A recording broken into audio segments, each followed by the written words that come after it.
For the first time, Abel encountered runes in a form he had never seen before. Unlike the Diablo II runes he was familiar with, where runes had to be embedded into equipment to activate, the ones before him required crushing for activation. He carefully picked up the rune sign, examining it closely. The material was a mystery. It resembled stone or wood, yet was neither. Despite his best efforts, Abel couldn't determine its composition. And in this world, there was no one to ask. The structure of the runes shared similarities with those in the Dwarven spell-forging guide, yet something was missing: runic circuits that typically connected energy sources. More importantly, these runes lacked a magic gem power source, making it impossible for Abel to understand where they drew their energy from. At first, Abel had dismissed this world's technological advancements as primitive. But as he delved deeper into its magical systems, witnessed runic applications, and learned of wizards who lived for 300 years, he realized something profound. This civilization had evolved in a completely different direction from Earth. A world shaped by magic, not technology. Abel had a revelation. Here, technology wasn't designed to improve the quality of life for common people. Even the brightest scholars focused solely on theoretical knowledge, rather than practical applications that could elevate society as a whole. Take fire, for example. On Earth, everyone had easy ways to make fire: matches, lighters, electricity. But in this world, a wizard could summon fire with a mere gesture. Because of that, no one had ever sought a more efficient way to produce fire. Innovation was driven not by necessity, but by elite self-interest. Even when breakthroughs occurred, they benefited only the upper class, never the general public. According to Knight Marshall, wizards rarely cared about the affairs of ordinary people, and communication between them was nearly impossible. Abel had no idea that the rune sign he was casually studying was an incredibly valuable tool for novice wizards, a rare, expensive commodity used by those still learning the mystical arts. Precision and perfection. Despite his thoughts, Abel worked with careful precision, tracing the runes from the rune board onto a sheepskin parchment with his rune pen. Every stroke had to be flawless. A single mistake could alter the rune's function entirely. Daily life in a changing world. The next morning, after completing his night training, Abel handed Black Wind over to Butler Lindsay. After breakfast, he headed straight to the Blacksmith Guild, where he was refining his craft. The orc raids had not yet officially ended, as Knight Marshall had chosen to wait until the gathering season to make his announcement. The castle was bustling with leaders, forcing the servants to work tirelessly preparing meals for the masses. Unlike the wealthy elite, most common folk only ate twice a day due to high taxes on agriculture. With Harvest City being the duchy's main granary, it was Marshall's duty to distribute provisions to the surrounding villages, ensuring survival for many.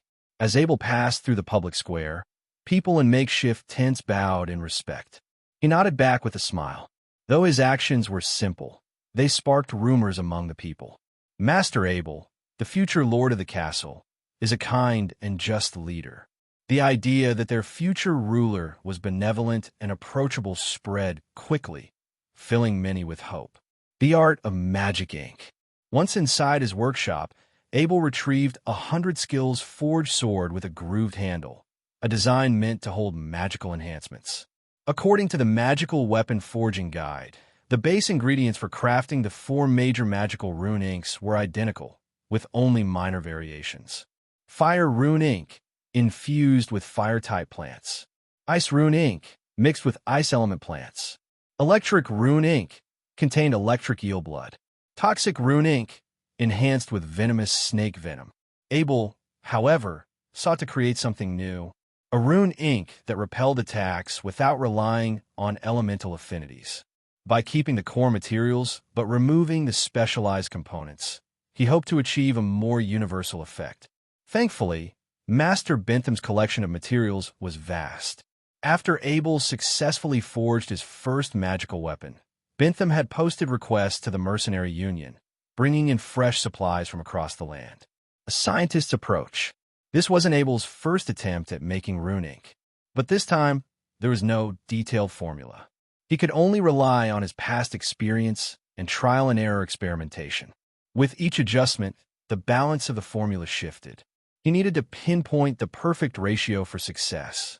Using a methodical approach, he carefully combined the following ingredients: lost spirit grass, 1 portion; breadfruit, 1 portion; bitter almond oil, 20 drops; holly oil, 12 drops; jungle frog blood, 10 drops; rosemary, 8 drops; eucalyptus, 12 drops; lemon essence, 5 drops; pure water. Each material had to be added with precision, ensuring correct fusion timing and fire intensity. In this world, successful ink configuration was indicated by a faint white flash, a characteristic of wizard formulas. If the ink glowed for even a split second, it meant the configuration was a success. After dozens of failed attempts, Abel adopted the strategy of earth scientists, recording each step meticulously, timing each reaction, adjusting variables systematically. Progress was slow but steady. After 85 failures, Abel finally saw it. On the 86th attempt, a white light flashed. Success. The ink in his hands was now far more valuable than elemental rune inks. It lacked specific attributes, making it widely applicable. Mastering rune crafting. With the ink perfected, Abel picked up his rune brush. By now, drawing runes felt effortless.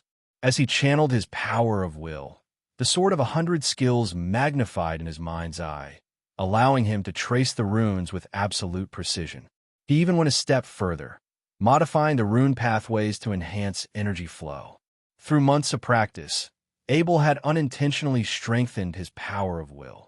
Where once one rune drained him completely, he now had some energy left. This discovery thrilled him. If he could continue training, he might eventually have enough strength to engrave entire rune languages. Specifically, Ancient Vow. This powerful rune language required 3 interconnected runes, all drawn in a single sitting. Before, Abel believed it was beyond his limits. Now, there was hope. He was only 13, and his power of will would naturally increase with age. If he continued exercising and refining it, he could achieve mastery over the rune language Ancient Vow. A choice of gems. For the sword's core gem, Abel chose a diamond, made from 3 fused steel gems. Diamonds were prized as symbols of love and fidelity, but Abel had a different reason. They had no elemental properties. They were pure. And for the runic enchantment he envisioned, purity was the key to perfection. The crucial moment had arrived. Abel steadied his breath as he positioned the gem into the designated groove of the sword. Once in place, he would have to guide his power of will through the intricate energy pathways, ensuring that the gem's power fully integrated with the rune. It was an intense process. One miscalculation could ruin everything. A risk worth taking. Inside Abel's Horadric Cube, only 2 exploding swords and a scroll of town portal remained. During his battle with Simon the War Djinn, he had used up one of the exploding swords, and he hadn't yet recreated a replacement. If he failed this attempt, he could always toss the ruined sword into the Horadric Cube and fuse 3 broken weapons into one. A last resort, but a backup nonetheless. Still, he hoped it wouldn't come to that. A critical failure. Abel focused his power of will, carefully channeling the gem's energy toward the rune. For half an hour, he meticulously guided the magical flow, but something fell off. Then, the rune began to glow red. A moment later, the outer strokes of the rune melted, vanishing into nothingness.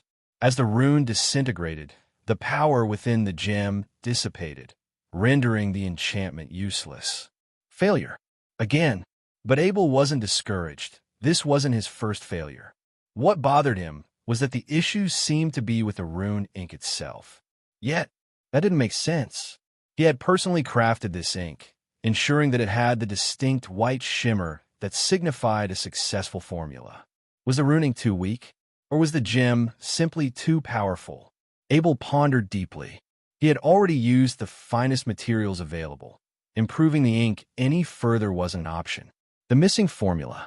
Flipping through the Dwarven Magical Weapon Forging Guide, Abel noticed something strange.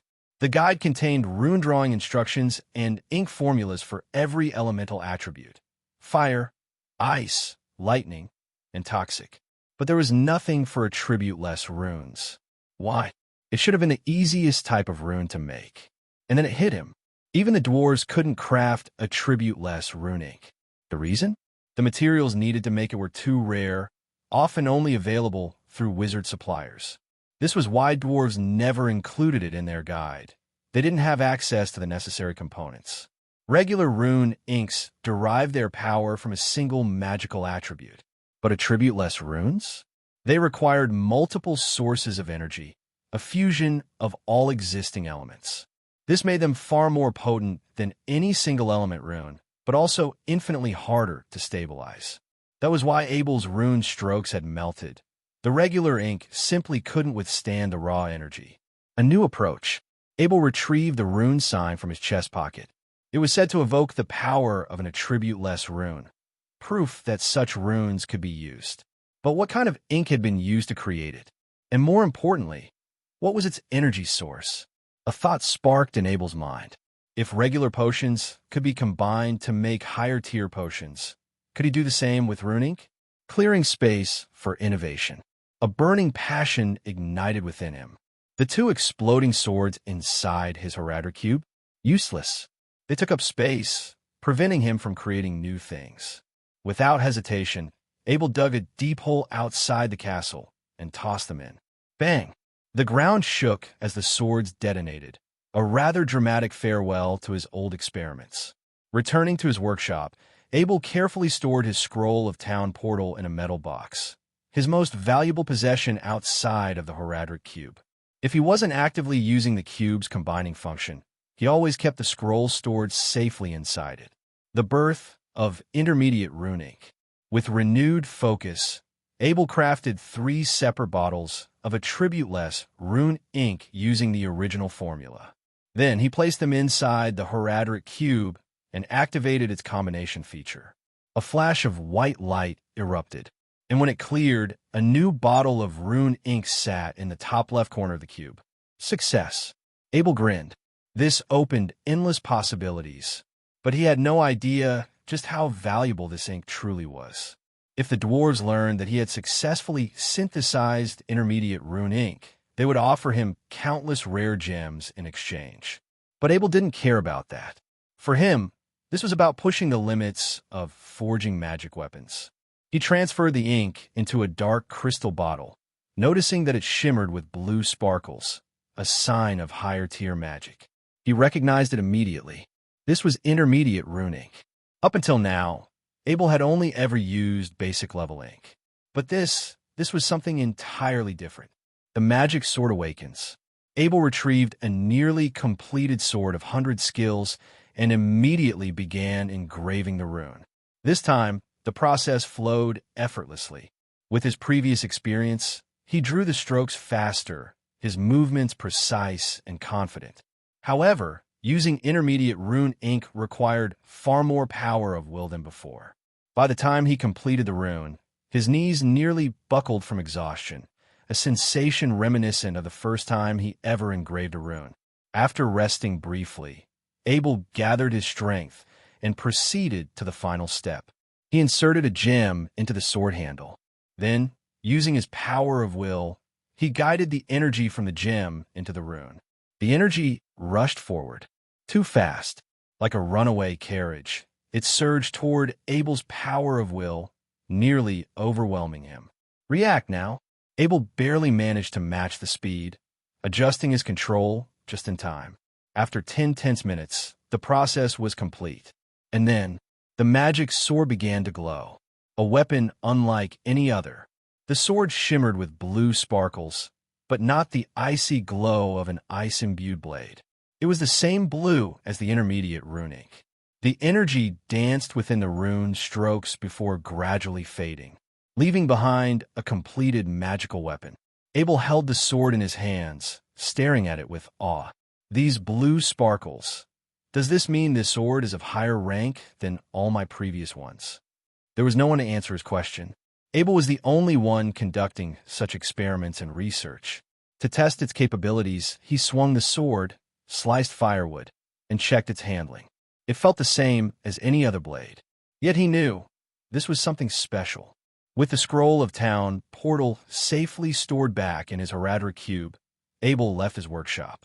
Now, there was only one thing on his mind. He needed to test this sword against a real knight. And there was only one person fit for the task. A knight's training. "Have you seen Knight Marshall?" Abel asked Steward Lindsay.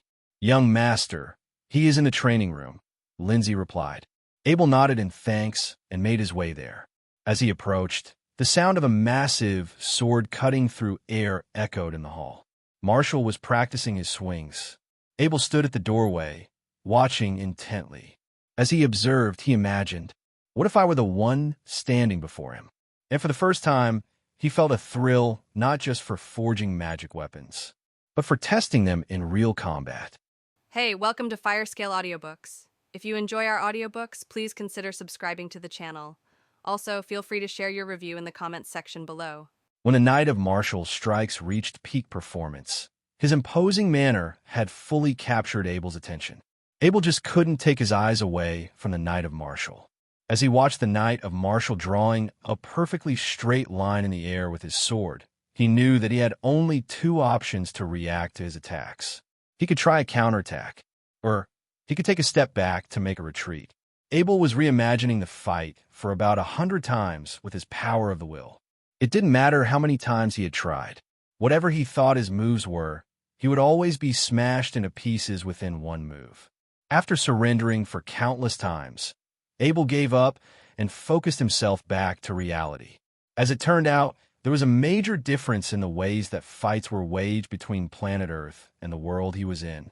Due to long years of cold weapon uses and physical battle, they had become very acclimated to using these simple weapons and making simple moves.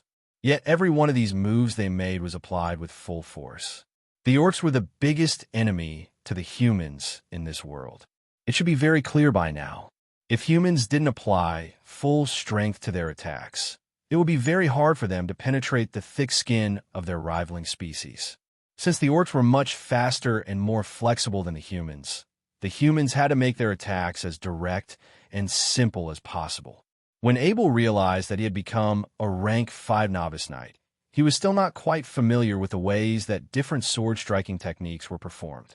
After seeing the Knight of Marshall practice today, Abel gained a new perspective on how he should go about his training. "Abel, were you looking for me?" the Knight of Marshall called out and stopped waving his sword. "Oh," said Abel, coming back to reality through the Knight of Marshall's voice. "I am here to test out my new sword." The Knight of Marshall suddenly became excited as he stared at the sword Abel was holding. He asked, "Is this the sword? What's its ability?" The Knight of Marshall was well aware that Abel could forge two kinds of magic swords, but his favorite was still the ice magic sword, although the striking power was a little stronger on the fire magic sword. When fighting against a stronger opponent, slowing down their moves were much more helpful. Since Abel was coming to test out a new magic sword, it shouldn't be either fire or ice. It should be a completely new type of magic sword. The Knight of Marshall was thrilled. The ice magic sword in Harry's bow that Abel gave him had already raised his fighting ability. Abel thought for a while. The ability of the rune was to rumble away from his enemies. Since chopping wood didn't make any difference, maybe what he needed was a physical opponent. So that's why he found the Knight of Marshall. "Uncle Marshall, I'll strike with my sword and you try to defend it with your sword. Let's see what happens." "No problem." The Knight of Marshall was very confident in his ability, and Abel's power should be too strong anyway. "Ready?" Abel lifted the big sword above his head. Since he had just witnessed the Knight of Marshall's strikes, the scenario that he had imagined with his power of the will had become prevalent again during that split second. His power of the will spun widely, as though the sword had become one with him. The expression of the Knight of Marshall immediately changed. He felt a gigantic sword pressing above him. Was this the sword impose? Only experts who spent years of training could have a sword impose. The first time that the Knight of Marshall had attained a sword impose was about 5 years ago. Abel had only practiced his sword skill for a short while. When he adopted Abel from the Knight of Bennett, Bennett already told him everything he needed to know about Abel's ability. Abel had entered a state similar to the first time he used a 100 skills model. Combat chi began to fill his entire body, and soon it began to flash with glory. Abel felt like he had become a sharp, gigantic blade.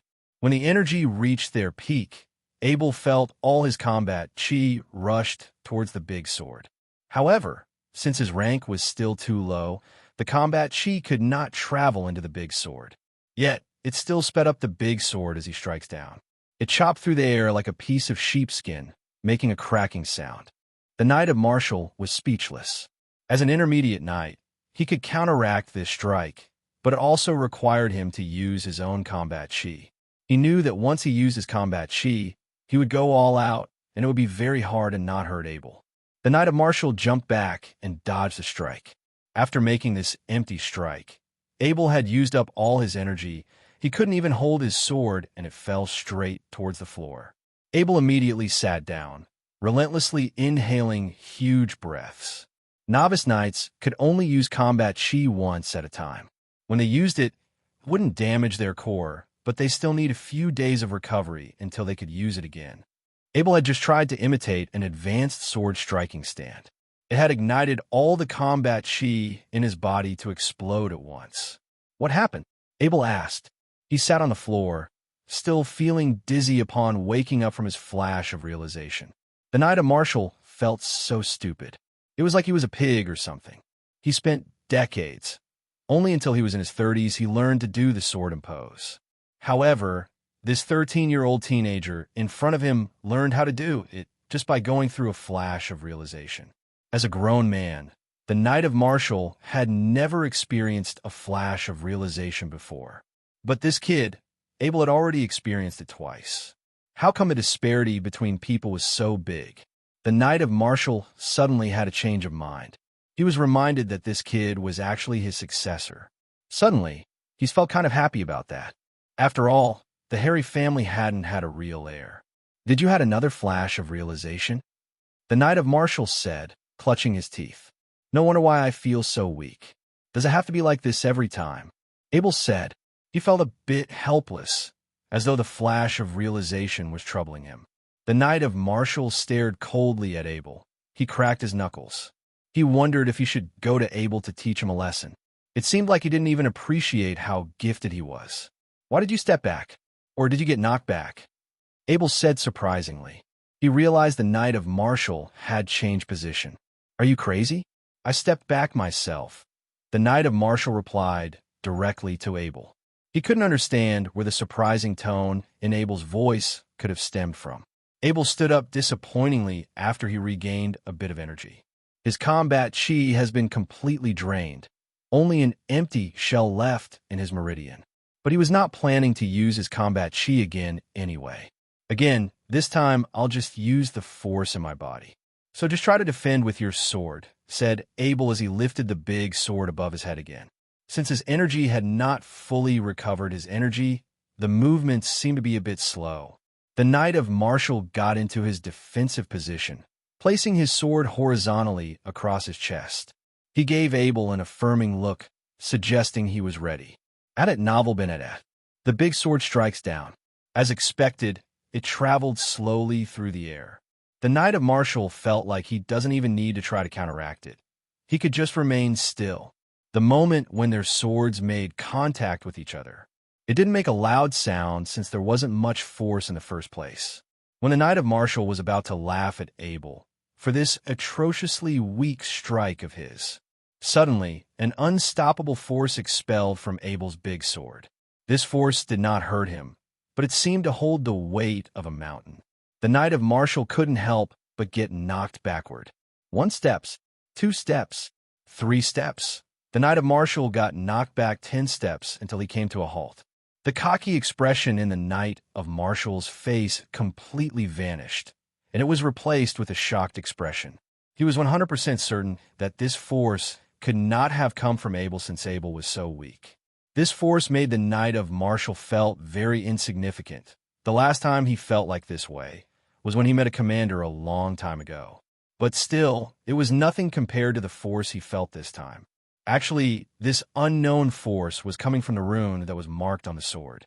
That rune has the ability of rumble off enemy, which states that it could knock your opponent backward. Once rune was ignited, the reality would be set in stone. No matter how powerful your opponent was, they had to step back. It was a powerful force that both the Knight of Martial and Abel could not comprehend. What's the ability of this sword? Asked the Knight of Martial, his eyes completely locked onto the blade. He was clearly thinking about snatching sword away from Abel's hand. Rumble off the enemy? Seems like you had just been rumbled off, Abel said as he happily stared at the sword in his hand. He succeeded again. The Knight of Martial grunted loudly. He filled his entire body with combat chi. However, since he didn't want to hurt Abel with a rumble, he didn't let the combat chi affect the big sword in his hand. Again, the Knight of Martial was a bit unsatisfied that he got knocked backward by Abel's strike last time. He had underestimated the power of Abel's sword, but the Knight of Martial didn't lose any motivation. An intermediate knight had to have faith in his own combat chi. Abel watched the Knight of Martial flashing with a body full of combat chi. He wondered if he could produce another rumble with this strike again. Even though Abel's body was feeling very weak, as he stared into the affirming eyes of the Knight of Martial, he took a deep breath and lifted the sword above his head once again. This time Abel felt so weak that he did not apply any force in his strike. He felt a little intimidated by the Knight of Martial's combat chi. Abel knew by heart the fighters of this world were different from the ones on Earth. They went all out and move, so getting injured was unavoidable. Abel's big sword traveled downward with the force of gravity towards the Knight of Martial's sword. By that time, even the Knight of Martial had felt that Abel was getting weaker. Their swords made contact with each other once again. Since Abel did not apply any force, his sword barely bounced off. It only lightly landed on the Knight of Martial's sword. The Knight of Martial wanted to shout at Abel, asking him what's the matter, but suddenly that unstoppable force of energy had rushed towards him from Abel's sword again. The Knight of Martial wanted to withstand the force with his combat chi, but no matter how hard he tried, he was still human. No human could withstand the force of a mountain. 1 step, 2 steps, 3 steps, 10 steps. This time, the Knight of Martial had been knocked back another 10 steps by the rumble. It was like his combat chi had made no difference.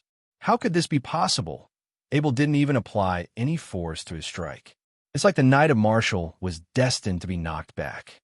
Abel, I'm actually very good at using double swords, said the red-eyed Knight of Martial in a creepy tone, like he was alluring children. The Knight of Martial thought this sword must be very helpful to him in battle. If he knew that the enemy would be knocked backward regardlessly, he could plan in advance to execute his final strike, thus increasing his chance of taking the life of his enemy.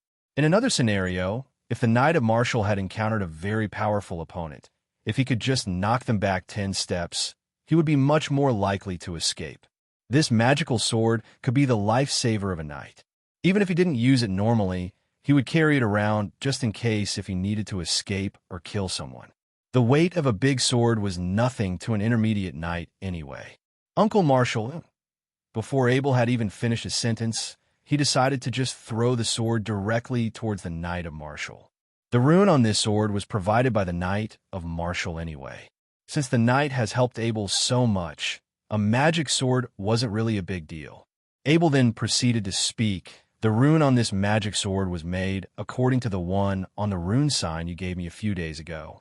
I know how to apply it now. The result wasn't too bad. The Knight of Martial was filled with confusion. He had kept the rune sign in his secret chamber for over 10 years. He had only given it to Abel a few days ago, and already he had created a magic sword with the same power? Unbelievable. But was the rune on this sword exactly the same as the one on the rune sign? The rune sign must be smashed in order for its power to be effective, so it could only be used once. However, the power in this magic sword could be effective every time it strikes. On top of that, this magic sword held immense power. Although the Knight of Martial knew that magic weapons could have all kinds of effects, most of them still revolve around the attributes of ice, fire, electricity, and poison. The Knight of Martial had never heard of one that could knock people backward with rumble throughout his decades-long journey as a knight. Adat Novel Benedat. Anything. The Knight of Martial stared at Abel. He was shocked that this kid could create such powerful weapons by only copying the rune from a rune sign. Calling Abel a genius could no longer justify his abilities. The Knight of Martial was lost for words. All he could do now was to keep reminding himself, I have to send Abel to the wizards. An out-of-the-world genius like this doesn't belong in the human world. Uncle Martial, have fun with the sword. I'll get going now, as Abel saw that the Knight of Martial was deep in thoughts. He didn't want to bother him, so he turned and left. Abel, make sure you rest well. No matter what, don't use your combat chi for the next few days. Okay, the Knight of Martial warned Abel as he slowly came back into reality. When a novice knight used his combat chi for the first time, they would expel all the chi from their meridian. Afterward, only the empty shell would be left. Therefore, they need to rest for a few days in order for the meridian to recover. However, if they decided to use their combat chi during these days of recovery, they would be drawing energy directly from the meridian. Then, even the empty shell would be used up. If the empty shell was gone, recovery would no longer be an option. The knight had to train from beginning all over again. Of course, Abel knew about this. He was not even planning to leave his room for the next few days. He just wanted to make good use of this time, quietly practice writing runes by himself to increase his power of the will. After Abel had left, the Knight of Martial continued to stare at the attribute-less magic sword in his hand. He felt overwhelmingly powerful, as though he could battle an entire army. This gave him an urge to rush to Harvest City and have a sword-fighting competition with Viscount Dickens. But of course, this could only be a fantasy of the Knight of Martial. The rank of Viscount Dickens was still miles above him. As a commander, Viscount Dickens could also easily best the Knight of Martials to death. Therefore, no matter how powerful was your weapon, it still won't make much difference if you were fighting against someone who was much more powerful than you. As a commander, one could use combat chi to form armor around your body. Therefore, it could weaken the power of every powerful attack. Normal attacks would not even budge this combat chi armor in the slightest bit. For example, Harry's bow might be a nightmare for lesser-ranking soldiers. But to higher-ranking ones, it might not even pose a threat. The Knight of Martial started to wave around the attribute-less magic sword in his training room again. He began to gain a grasp of the ability of this sword. The rumble would only come out when striking an enemy. The Knight of Martial really liked this mysterious ability about his new sword. He then placed both of the magic swords he had onto his back, one on each side, forming a cross. The Knight of Martial couldn't wait until the orc attack was over. He was desperate to go to the Knight of Bennett and have a sword-fighting competition with him. Meanwhile, Abel had returned to his room. As he sat on his chair, he wondered if he should forge a super magic weapon. Since he had now been able to increase the ranking of his rune ink to the greatest rank, he should be able to forge a super ice magic sword with that last perfect blue gem he had. After Abel had this idea, he had an urge to go back to the blacksmith guild immediately. However, he knew his body was still too weak. He needed a good rest before experimenting again. Abel took out his rune brush, dipped it into some rune ink, and proceeded to draw runes onto a long block of wood. This was the only way he could think of to increase his power of the will, and only real rune ink could perfectly provoke his power of the will. Normal ink could not achieve this effect at all. It's a waste, but whatever. Steward Lindsay had already gotten some new ingredients from the Mercenary Union, and he had 5 figures worth of gold coins in his Horadric Cube. Abel couldn't help but curl his lips. I'm too rich anyway. Abel's brush strokes were sometimes vicious like a snake, yet sometimes smooth like a river. He drew his familiar fire rune onto the wood. The rune ink continued to drain his power of the will. When Abel felt like he had completed the rune, suddenly the rune on the wood began to turn black. It was like the rune was attracting some unknown substances from the atmosphere. Soon the wood began to burn and turn into charcoal. Runes could absorb energy from the atmosphere. It was the first time Abel had drawn a rune on something non-metal. He did not expect things like this would occur. Runes were actually very unbalanced magic symbols. If a sense of balance wasn't achieved by applying the suitable rune ink on to a corresponding surface, the energy it attracted from the atmosphere would continue to build up until it damaged the surface of whatever material it was on. Sometimes it would even end in an explosion. All the rune inks Abel had were only suitable for metal surface. He didn't even know rune ink for other types of surface existed. But at the same time, he couldn't care less. He was only using it to increase his power of the will anyway. He was not expecting to create. Abel felt something biting his leg. As he looked down on the ground, he saw Black Wind playfully gnawing its teeth on his pants. He picked up the puppy, held his arms around it, and began to caress it on its soft, furry back. Black Wind looked like a miniature dog now. While it was still small enough to be picked up, the money that was spent on its feed was already the same as that of an adult horse. After being disturbed by the Black Wind, Abel no longer had the motivation to practice with his power of the will. Pretty soon, he picked it up and went straight to bed. While Black Wind wanted to play, it just kept on struggling while it was in Abel's arms the entire time. It didn't get to escape until Abel was completely asleep. In the afternoon the next day, Abel felt an itch near his face and opened his eyes. It was Black Wind, and it was licking Abel's face with its little tongue. As Abel opened his eyes, it greeted him by barking at him twice. As the two were bound by soul, Abel could tell that Black Wind was looking for some feed. Usually, the servant would come to feed Black Wind in the morning, but Abel had slept in today, so no one bothered to knock on his door. A maid came in after Abel pulled on the bell near his bed. Usually, Abel wouldn't have any servants to accompany him because of how busy he was. Besides, he was just a child, and all the other maids got their own tasks to do. If he was living in another family, he would have his own personal maid, and it's usually someone who is young and pretty. After ordering the maid to look after Black Wind, Abel washed for a bit and called for the butler Lindsay. "How can I be of service, sir?" The butler Lindsay greeted Abel with a bow. "I want you to do something for me," Abel said, and handed over his bag of 2,000 coins. "I want you to buy me the best carriage you can find me." Lindsay looked kind of perplexed for a second.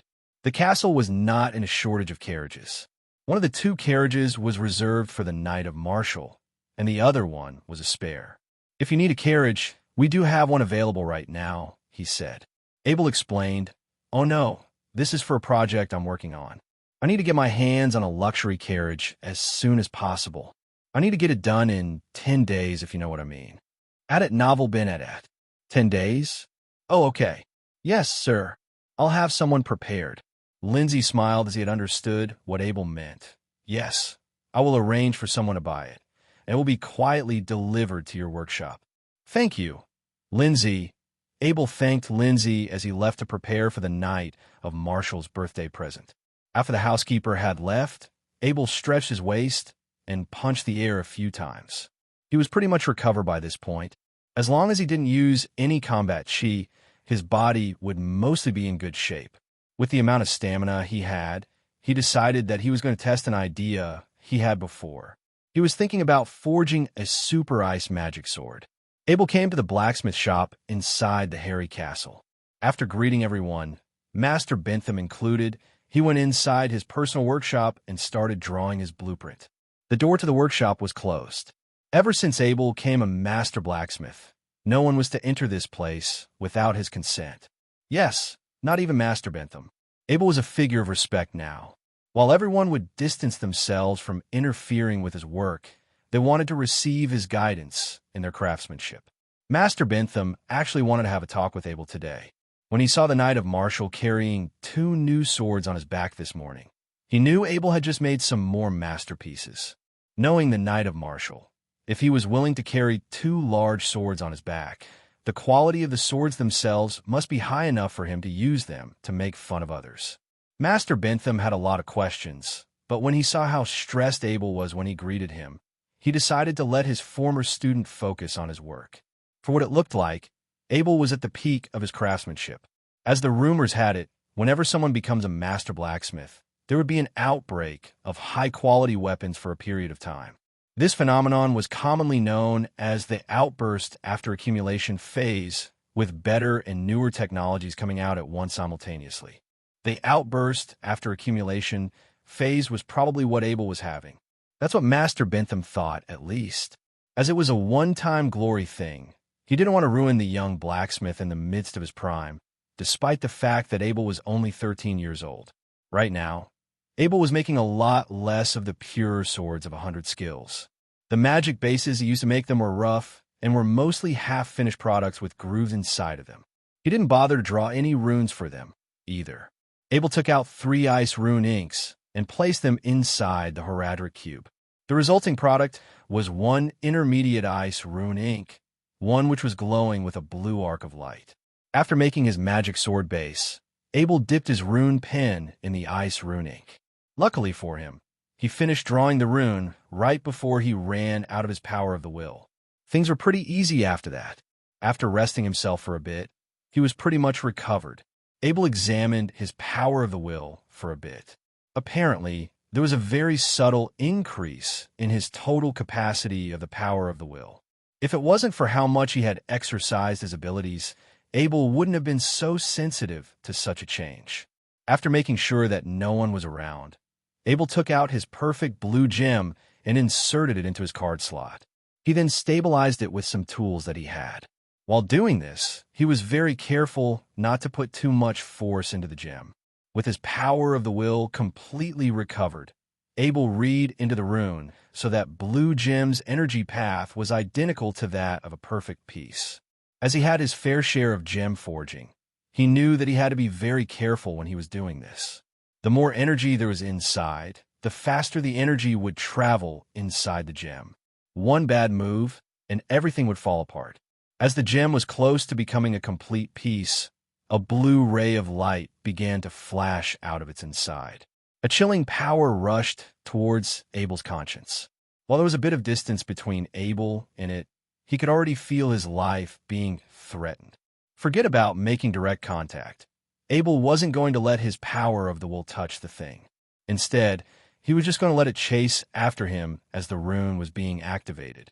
Abel was sweating like a cow right now because of how anxious he was getting. The speed of his power of the will was traveling at 2 times of its normal speed. The chilling energy behind him, too, wasn't slowing down anytime soon. Abel guided his conscience into the rune's center. As the energy, too, followed him to the exact same location, it was suddenly trapped by the rune itself and became less volatile by the second. Eventually, after waves of direct shock, it was stabilized and held still on the spot. Another blue light flashed by. Just when Abel had thought that it was a success, the sword of 100 skills started crackling up from multiple spots. It was almost like the chilling energy was too much for it to contain.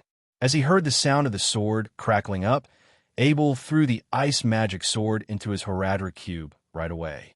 While he wasn't trying to fuse it with something else, everything that was thrown inside a cube would lose its flow of time. Abel touched the cold sweat on his forehead. He was betting his life on the line here.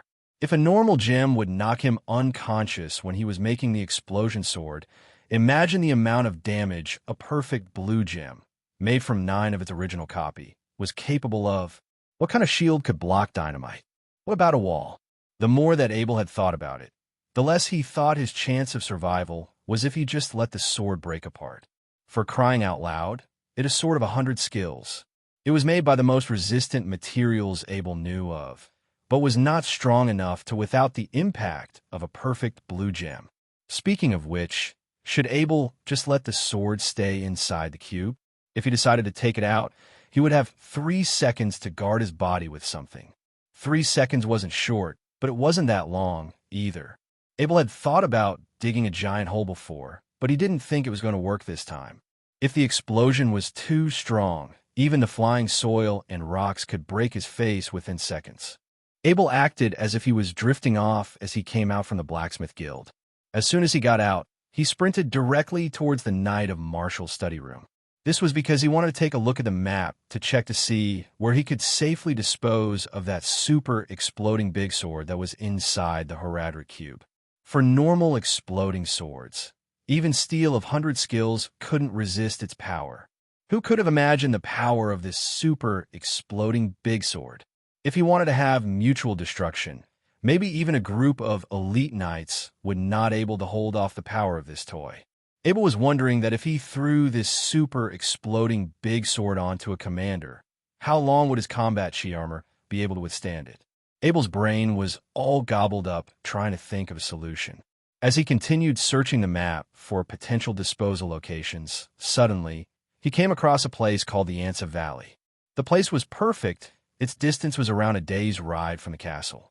There were cliffs marked on the map, which meant it was perfect to destroy this exploding big sword that he had on him. After 2 days of rest, when Abel's meridian had fully recovered, Abel told the Knight of Martial that he would be leaving the castle for an affair.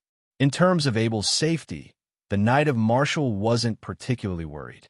Abel was equipped with Harry's bow, so everything should be fine as long as he didn't stumble across any intermediate occupation holder. At novel Benedette. Besides, Abel was already a master blacksmith. This meant that he had his own rights in spending his spare time as he pleased. Moreover, there wasn't any information related to any orc attacks during these 2 days. The attacks had seemed to come to an end. The Knight of Martial did not stop Abel from going out on his trip. He only specifically demanded him to be more careful. For this trip, Abel prepared 2 horses with him. Abel rode one the war horse, and the other war horse was equipped with all the foods necessary. The horse's food was all high-quality beans and oats. At the same time that Abel rode out of the castle, an ambush was unfolding in the valley of Nuryi, which was in the directions of the Ansa Valley that Abel was heading towards. The Knight of Soroyan was an elite knight and a lord at the same time. For many years, he had been following and serving under Viscount Dickens, owner of Harvest City and the leader of an elite brigade of 1,000. Although he held a royal identity, since there were fewer wars these days, it was hard for him to gain any outstanding military service. Therefore, he was only a lord without fief. This was why he has been extremely eager to take part in wars for more military service. With Harvest City being the heart of the human world, it was a very safe place. Except for some small battles, it has always held its reputation of being a peaceful place without fighting. A few days ago, the Knight of Soroyan received an order from Viscount Dickens to lead its troops of 1,000 elite brigades towards the Nuryi Valley to ambush and eliminate any orcs that were nearby. Viscount Dickens organized 2 other elite knights alongside with 30 knights to execute this ambush. This made Soroyan extremely excited when he received his orders, as it was most likely going to be a substantial amount of enemies in this upcoming fight. Elite Knight Bernard and Elite Knight Hopper were both born in different crumbling royal families. By their generation, their family's inheritance was already too relegated to be inherited. While they still had the talents of knight, with the glory of their ancestors' shield being extremely dim, their only option was to become a squire to serve under Viscount Dickens. These inherent knights were paid very generously, but their wealth cannot be inherited to their next generations. However, these 2 elite knights have both been searching for their opportunity to restore the glory of their ancestors' shields. When the 3 knights saw each other, they knew their chances of gaining an outstanding military service was finally here. Everyone that was a part of the ambush was all anticipated for the upcoming battle. All 30 knights and the 1,000 of elite soldiers who were ready to fight with a fire burning in their hearts.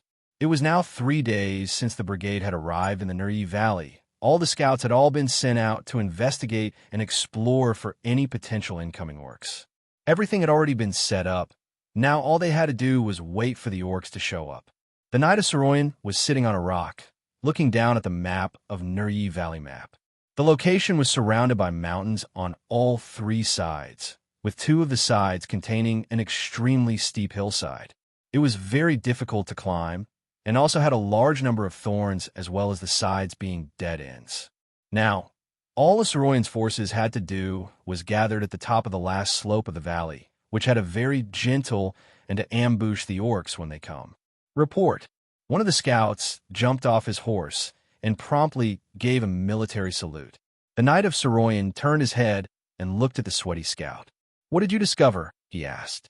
"There's a small group of orcs from the south, and they're heading directly for the valley. They're expected to arrive in 20 minutes. The Knight of Soroyan waved his hand and replied, "All right then, continue scouting ahead for us." As he then looked back at his lieutenants and ordered, "Get all our men to use the masking powder." The masking powder was a tool that covered the human smell which was invented during the Great War between the humans and the orcs. As the orcs had a strong sense of smell, the human smell in the air was like the beacon of the sea. After countless years of war, there was a heavy amount of human casualties due to their exposure to the orcs' sense of smell. After this painful loss, the human developed the masking powder, which became an essential strategic material for the army nowadays. The army then began to move methodically, and without saying a single word. They silently dusted themselves and their horses with the masking powder. Report. Another scout spotted the situation and reported, "There's a small group of orcs spotted in the east. ETA, estimated time arrival, is 25 minutes. Report. Orcs spotted from the north side. ETA is 20 minutes. As the scouts kept coming back reporting more and more orc sightings. The Knight of Soroyan began to smile as he looked back at Elite Knight Bernard and Elite Knight Hopper after 3 days of waiting. He smiled and said towards the two Elite Knights, "It's finally here. The city's Lord Intel was real. Indeed, I can't believe they even found out the location of where these orcs will be gathering," answered Elite Knight Bernal, smiling with a desire for battle burning in his eyes. At the mouth of the valley, there was already a party of orcs which consisted of wolf riders. As they arrived around the mouth of the valley, they scouted around and ensured that their surroundings are clear. When their surroundings were cleared, they commanded their allies through simple hand gestures and proceeded into the valley. At the top of the side of the mountain, the hidden army, soldiers covered with masking powder, held their breath in fear that they might frighten the wolf riders and potentially interfere with their ambush plan. To them, more orcs that entered the valley meant more military service for them. As time passed slowly, the presence of orcs was gradually increasing in the valley. As more and more parties of orcs entered into the valley slowly became a sea of joy. The orcs here all thought they were safe. They had already begun in setting up their bonfire and feasting on their barbecued meats while enjoying their stolen wine. Not only so, but they were also discussing their respective tasks loudly and chatting about their successes with their robberies. When there were roughly 160 orcs gathered within the valley, there were already no sightings of any more incoming orc parties. It looked to be that the gathering number of the orcs was already at its peak. The orcs suddenly paused their chatting. They discovered that the number of orcs that survived was much less than in previous years. There were around 500 orcs that were deployed here for the annual event. Last year, there were around 200+ orcs returning survivors here. But this year, there were only 160 orcs. This was the lowest number of survivors in the history of this event. A depressing mood began to spread for these orcs around the valley. Many of them began to realize that their friends and brothers did not come back. A valley that was bustling with noise and excitement suddenly, a second ago, suddenly transitioned into complete silence. But the orcs were a fighting race, and the feeling of grief and sorrow only lasted for a short period of time. Afterward, the orcs were gathered according to their parties and waited.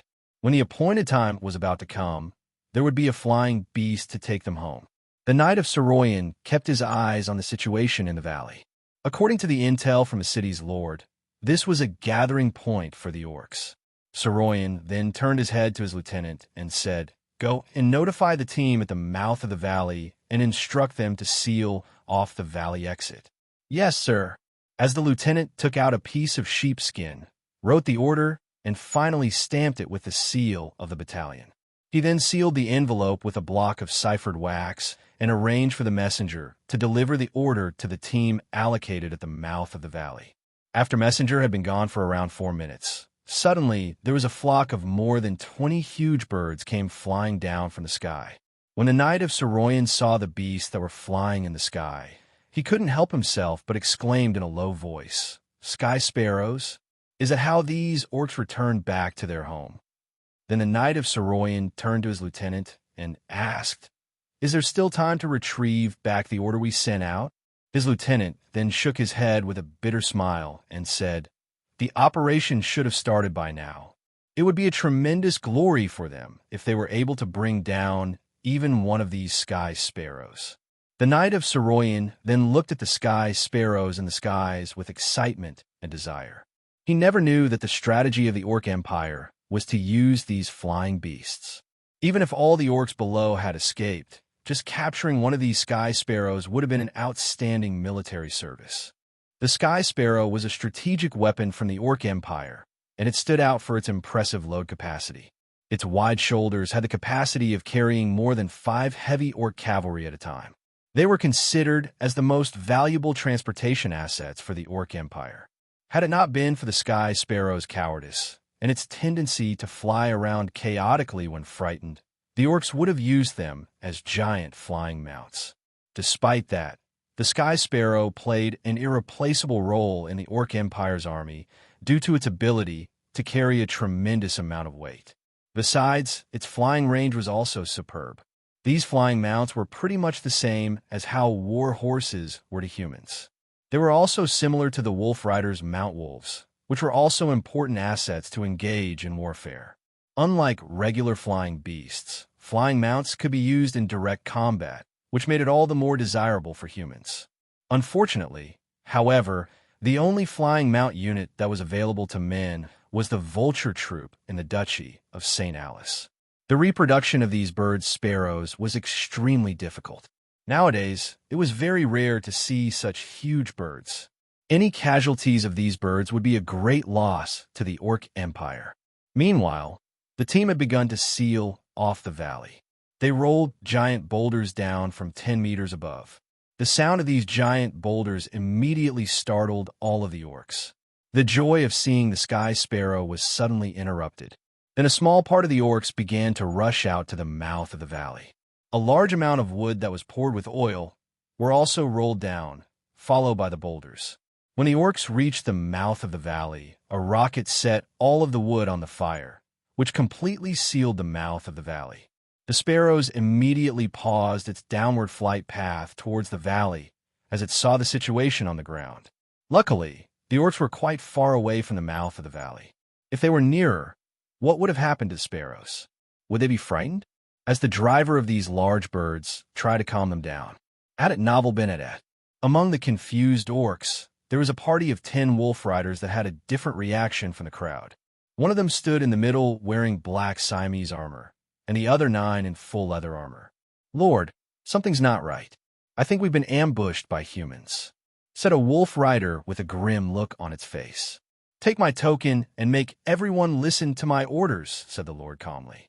The current situation did not seem to have much effect on him. "I hereby present the wolf family token. Now listen up, everyone. Gather up by your dedicated party." As the wolf rider held up the Lord's token and shouted. Suddenly, the restless orcs were all silent. Then, they quickly found their squad and joined up according to their specific race. "I'm Fowler, the 6th son from the wolf family, and all the orcs here are by my command. Now all of you, be quiet." Fowler watched in satisfaction as he witnessed all of the orcs obeying by his orders. "We are the most powerful orcs within our kind, and these despicable humans have surrounded us with their dirty tricks. Now, the only option we have is to fight." As Fowler looked up at the birds hovering in the sky and yelled, "These flying beasts that will take us home are right over our heads. They can't land until we've defeated our enemies. Do you want to make it back home alive? Then we must fight. May the beast gods be with us. May the orcs be victorious. The orcs will be victorious." As the spirits of the orcs became extremely aroused with a desire to fight in their hearts. Although there were only 160 orcs, their voices were so loud that the echoes of "the orcs will be victorious" were heard throughout the valley. The Knight of Soroyan carefully assessed the situation in the valley, said to the 2 elite knights beside him, "I thought we'd let them mess around for a while so that our attack would go more smoothly.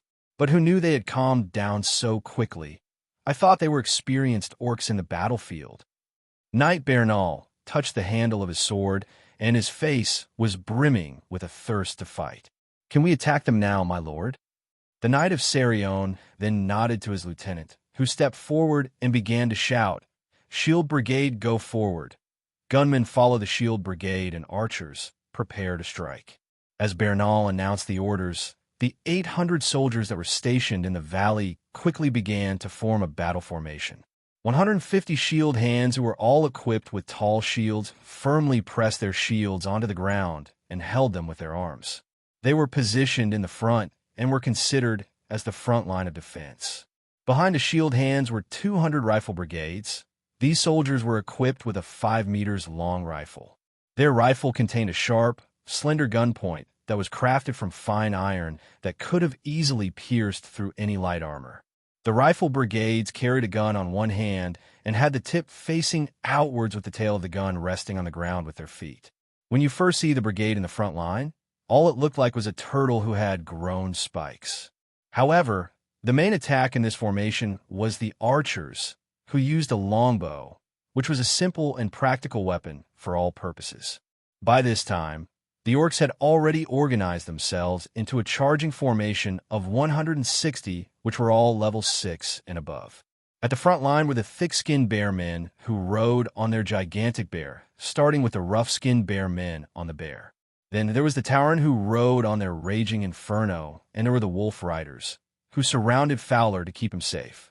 When the orcs' charging formation reached the humans' defensive formation within 150 meters, the deputy had already raised his left hand, and the archers automatically split into 3 lines and kneeled to load arrows into their bow. First row, fire. At the command from the lieutenant, 150 archers in the first row stood up and shot their arrows into the sky. Second row, fire. As soon as the first row of archers had fired their shots, they crouched down to retrieve more arrows for their next shot, their quivers. Immediately, the second row of archers stood up and shot their arrows into the sky, then crouched down. Third row, fire. The third row of archers rose to shoot their bows and crouched down. Just like this, the 3 rows of archers were able to fire their arrows simultaneously. There were barely any intervals between these arrows, as the arrows were like rain. As the arrows rained down onto the orcs' charging formation, and their toll began to rise. There were constantly orcs falling off their mounts, and ended up being trampled into mush by the mounts that followed. Now, the only chance that the orcs would be able to win was if they increased their speed so that they could get closer to their enemies. Within a short distance of 150 meters to 50 meters, the team of orcs had left behind more than 40 members. As the orcs came closer, the rifle brigades in the front row could already begin to see the sharp teeth from the orcs. The collision between the 2 teams was about to begin. "Combat she," said Fowler. As he and the rest of the orcs drank it, they began to glow white. The 2 sides finally collided. The humans' main focus was to stab the orcs with rifle point into the orc's body. Some rifles were broken into pieces due to excessive force. The first line of shield brigades took the most damage. Since the orcs already possessed good charging power, many shield brigades had been knocked flying away by the rebound of their combat chi. At that moment, the scene of the battle was a bloodbath. It looked just like hell. There were orc blood and human blood interwoven together, with orcs howling, humans shouting, and also a variety of screams and groans coming from both sides. The orcs rushed directly into the defensive formation. Although they had made significant progress, they lost more than 30 orcs already. In this kind of short-distance battle, the orcs had an immensely more powerful advantage. Their strength and speed, as well as their ranks, were much higher than humans. This made the next part of the battle almost a complete one-sided slaughter. Under the command of Fowler, the orcs rushing out from the siege. They did not stay for long, but instead, they quickly moved forward and kept pushing. The lieutenant stood on the left of the 3 rows of archers as he watched the battle in front of him without any emotion on his face. Suddenly, with a wave of his hand, he shouted, "Change to the knives." The archers then proceeded to drop their defunct bows and arrows and drew their swords from their belts. They had the look of certainty of death in their eyes, as their main task was to use their lives to exhaust the orcs' fighting power. The lieutenant took out his military saber from his waist. At this time, the orcs had already broken through the first line of the defense formation and were charging directly towards the archers. The orcs were stimulated by the blood. Their natural fighting instinct was fully incited. Their eyes highlighted their strong desire for blood. The archers in their eyesight were like lambs for slaughter. Their eyes shone with a strong desire for blood, and the archers before them were like lambs for slaughter. Before the orcs rushed up to them, The archers in the front had already rushed directly towards the orcs. As they held the orcs' legs with their bodies, which would slow down their charging speed, as well as allowing other archers to attack them. The lieutenant had also rushed up. He was followed by the last 2 rows of archers. However, the archers' frantic war rage did not stop the pace of the orcs. At last, the human defense was completely penetrated by the orcs. The orcs cheered with excitement as they penetrated the defense line of the humans. However, as they ran towards the direction of the sunset, the team of 33 knight brigades had already begun to increase their speed. The team had reached their peak speed. As the arrowhead of the knight brigade charging formation, the Knight of Soroya was at the very forefront. The elite knight, Bernard, and elite knight of Hopper closely followed behind. The Knight of Soroya shouted loyalty. A white glow of combat chi began to rush out from the body of the Knight of Soroya. Soon, all the knights who were following closely behind also began to unleash their combat chi. The Knight of Soroya then shouted honor. This large amount of combat chi began to merge. Even the 30 lesser knights at the back were trying their best to unleash their combat chi. Sacrifice. More and more combat chi shifted from the back of the charging formation towards the forefront. Courage. Now, a large amount of combat chi was concentrated on the bodies of the 3 elite knights. Humility. A combat chi armor that was exclusive to head commanders began to appear on their bodies. Spirit. As the Knight Brigade continued to accelerate, the white color combat chi armor on the 3 elites' body knights had shone even brighter. At last, they had merged, forming an arrowhead. Honesty. The 30 lesser knights at the back continued to supply more and more combat chi towards the forefront. The arrowhead became bigger and bigger. Justice. At last, a gigantic arrowhead had formed at the forefront of the charging formation, shielding the 33 knight brigades. The knights' charging formation were some of the most powerful force humans could create in this world. It congregated the spirit of knights. In order to achieve a knight charging formation, it required a minimum of 10 official knights. However, if more knights were in the formation, the more powerful it became. The Holy Contention had a legend. It states that when the words loyalty, honor, sacrifice, bravery, mercy, spirit, honesty, and justice were collectively being said together, the knight brigades would become unstoppable. As described by countless enemies, the only way to defeat a team of knights brigades in a charging formation was to wait for it to stop charging. Actually, it was planned all along. Those warriors who were initially in a defensive formation to withstand the orcs. They were only there to create extra time for the Knight Brigade to complete their charging formation. Although the charging formation was very powerful, it could only be used in an actual battleground, since the formation would often take a long time to complete if they'd been spotted during the process. The enemy would gain enough time to plan a response. It's the Knight charging formation. Run. Quick. Fowler loudly warned the other orcs. His calmness completely vanished. He was frightened by the most powerful attacking formation of humans. The orcs had already been slowed down by the human defense formation. There was no way they could escape this already formed knight charging formation. The giant arrow of combat chi rushed towards the frightened orcs, like a sickle about to harvest its crops. Protect the Lord. Since the wolf riders were near the back end of their formation, they preserved most of their fighting power. They madly rushed towards the front, using their bare body to protect the escaping Lord Fowler. Fowler had already lost 2 out of 9 personal wolf riders in the previous batter. The 7 that remained were closely guarding Fowler by his side. For the glory of the wolf family. A wolf rider roared as he directly rushed towards the knight brigades. Although his sacrifice had made no difference, there were still many wolf riders shouting, "Attack! Go to hell, humans! One day, I will call my lead troops to kill you all." Fowler swore, but it couldn't change the reality. The orcs were different from humans. For human royals, the oldest son would inherit the family's assets, while for the orcs, the most powerful son would be the inheritance. Fowler was the 6th son of the wolf family. In order to gain a chance to inherit his family's assets, He had to work very hard. That's the reason he had decided to join this new member trial. Every year, the Orc Empire sent a large number of young soldiers to the human world. If they could survive for more than 3 months, they would be awarded.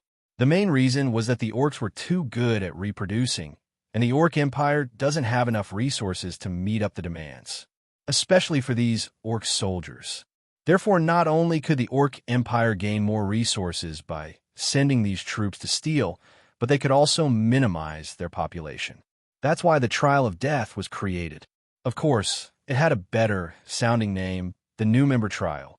There were 2 elite wolf riders beside Fowler. These elite orcs were an important asset of the Orcs Empire, and they would rarely appear in these new member trials. However, since they needed to ensure the safety of their lord, they had also traveled to the human world. Woo! An elite wolf rider viciously howled towards the sky. Under the influence of combat chi, his voice was clearly heard by a sky sparrow just flying above them. The driver of the sparrow understood the message. He knew that he needed to pick up an orc that was very high status within the Orc Empire. It was commanded that no matter what happened, this orc had to return safely. The driver then lightly patted the neck of the sky sparrow. The sky sparrow then took a turn in the sky and began to lower itself to around 20 meters above the ground. The 2 elite wolf riders tightly held on to Fowler's arms, one on each side. In a count of 3, they unleashed all their combat chi and threw Fowler towards the sky. "I will take good care of your families," said Fowler in midair to the 2 elite wolf rider on the ground. Soon the sky sparrow swooped from below, catching Fowler with its giant body. Meanwhile, the knight's charging formation was rushing directly towards the 2 elite wolf riders. The 2 wolf riders were flashing with intense combat chi. They felt gratified at last. Their lord had been saved, and the lord said he would take good care of their families. Everything was worth it. Just like sand being swallowed up by a powerful wave, the great charging force of the knights had soon turned the 2 elites' wolf rider into smoke of blood. Since the 2 elites' wolf riders also possessed great power, they had an even more tragic death under the rebound power of the knight charging formation. This scenery had frightened the sky sparrow, which Fowler was on. It soon began to immediately accelerate towards the sky. The Knight of Soroya realized that Sky Sparrow was still in reach, so he once again gathered knight brigades and unleashed a beam of combat chi towards the sky. Although the Sky Sparrow could accelerate very fast, it was nothing compared to the speed of the knight brigade's beam of combat chi. Soon it had begun caught up with the Sky Sparrow. Fowler sensed that he was in danger once again. He took out a rune sign from his chest pocket and smashed it. The rune sign turned into a white shield. However, the beam of combat chi produced by the 33 knights was still too strong. After a while, it had penetrated Fowler's shield. Although Fowler's shield could not stop the beam of combat chi completely, it still absorbed most of its energy. The beam only made a small cut on the Sky Sparrow's body and vanished. The injured Sky Sparrow was traumatized. No matter how hard the driver tried to calm it down, it flocked around frantically and did not follow its initial path at all. At the time, most of the Sky Sparrow drivers had realized that the orcs they were supposed to pick up were killed. Since their Sky Sparrows were also getting more and more irritated, they began to retrieve. "Damn, we let him get away," the Knight of Soroya said with an annoyed tone. That orcs must be very high status. All the wolf riders had gone crazy to protect him earlier. Even 2 elite wolf riders had sacrificed themselves. Moreover, it was unusual for a Sky Sparrow to take a risk flying at such a low altitude.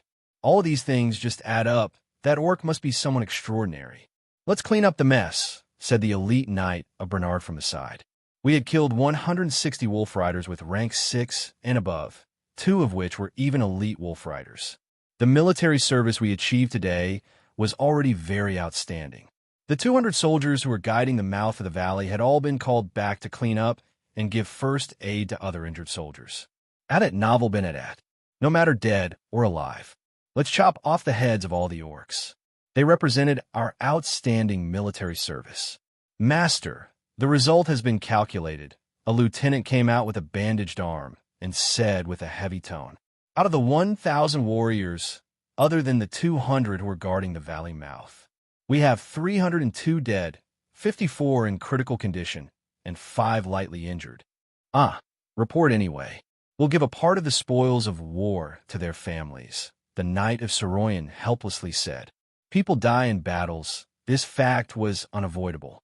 These were all the bright soldiers that trained under the Knight of Soroya for many years. Fighting against normal orcs should be a challenge. However, all the orcs in this battle were rank 6 and above.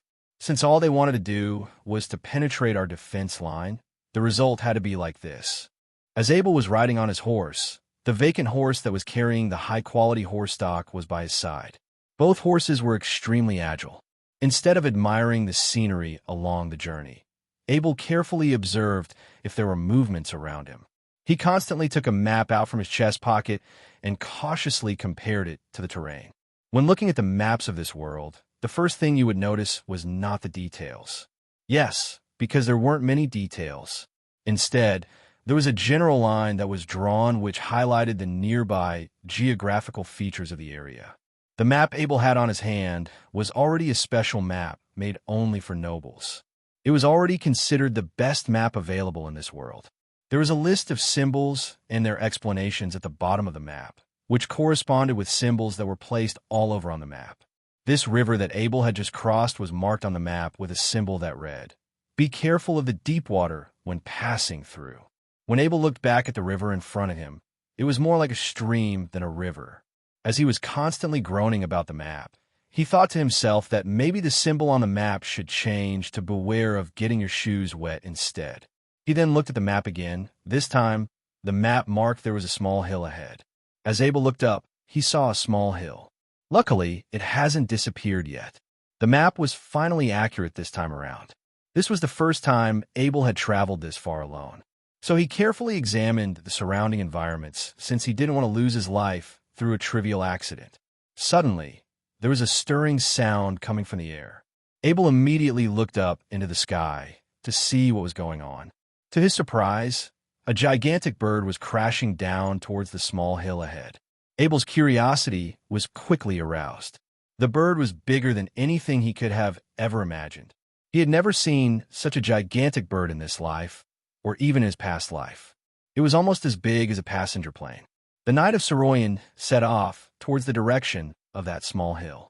Meanwhile, about 10 minutes later, Abel had gone down to the foot of the mountain and left the 2 horses there. He then took out his Harry's bow, placed the magic ice sword on his back, and went back up to the mountain. Unlike ordinary horses, these war horses did not need to be tied up in the wide. They were trained to not leave the location where their owners had left them. Furthermore, these carnivorous war horses could also drive out any potential threats, which made it much safer when traveling with them. It took a lot of effort and time for Abel to walk from the foot of the mountain towards the top. Although this small hill didn't look big from afar, it was only until now Abel had realized the definition of a dead horse running up the mountain. Then suddenly, Abel heard the sound of as well as people talking in beast language. Abel's heart dropped. He was not expecting the orcs to be nearby at all. As Abel carefully lurked around his surroundings, he remembered that he was caught by the wolf rider last time due to his scent. But this time he gained experience. He found a leeward region that should keep his scent from reaching the orcs. "How long do I have to wait before it can fly again?" cried a voice in the orc language. "It may take up to 2 days, my lord," said a humble voice. "TWP days? Are you serious that I have to stay in this human world for 2 more days? I will feel sick even if I have to stay another day. You better hurry it up and cure the thing." As a voice lashed out from somewhere. "Yes, my lord." Abel carefully stuck his head out to peek at the current situation. Even though he was in a leeward region, he also held his breath for extra precautions. Who knew if the orcs could hear better than normal humans? The first thing that Abel saw was the gigantic bird. The bird had a huge wound on the side of its body. If the wound was measured to normal human sizes, it would account for the length of 2 people. However, a wound for these gigantic birds was considered only a small wound. As Abel continued looking, there was a war djinn wearing leather clothing, who was carefully putting medicines onto the continuously bleeding wound of the bird.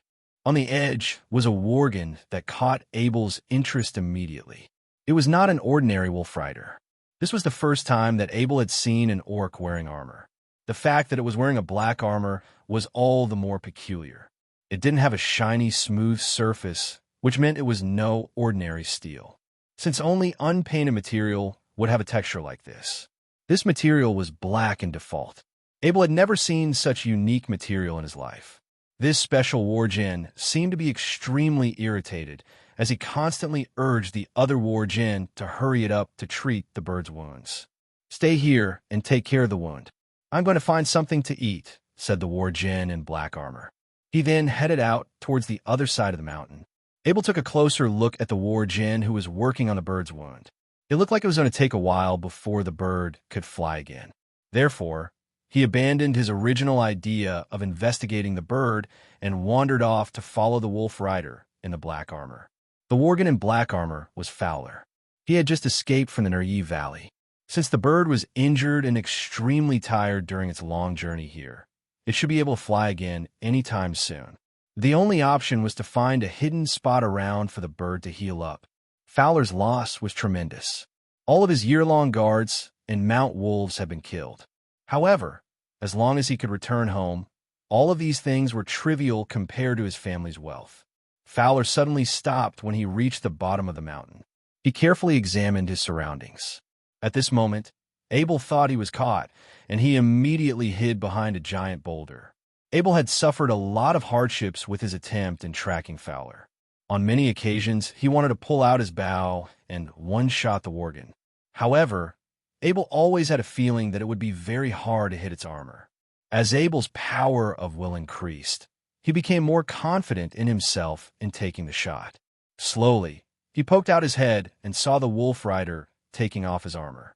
When the armor was removed, it was able to be easily folded into a rectangle.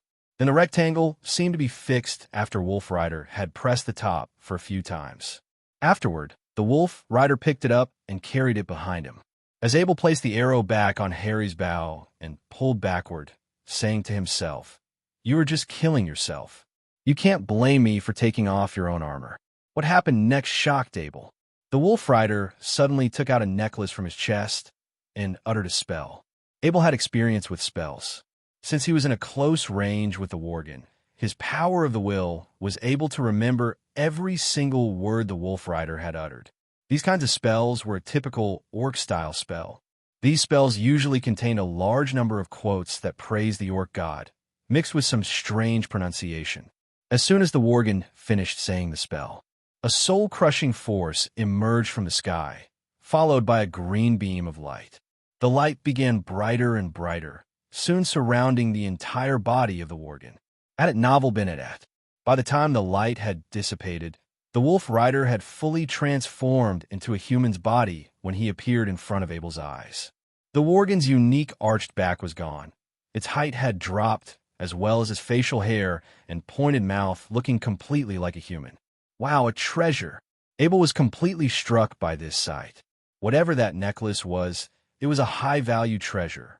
On top of that, it was from an orc, so he could justify stealing it without feeling any remorse. As Abel pulled his bow to the maximum power and aimed precisely onto the worgen's head. However, this was not a human. It's an orc. Its head could be counted as military service. Therefore, after a bit of consideration, Abel decided that shooting it at the heart was a more viable option. With a bang, the arrow traveled faster than the speed of sound. The Wolf Rider was hit in the heart with almost no response. The necklace then promptly began to flash a few times, and then suddenly the worgen's appearance had transformed from human back to its original form. Abel stepped forward and approached the Wolf Rider carefully. When he confirmed that it was dead, he began to loot the body of the Wolf Rider. The first thing Abel took was the necklace.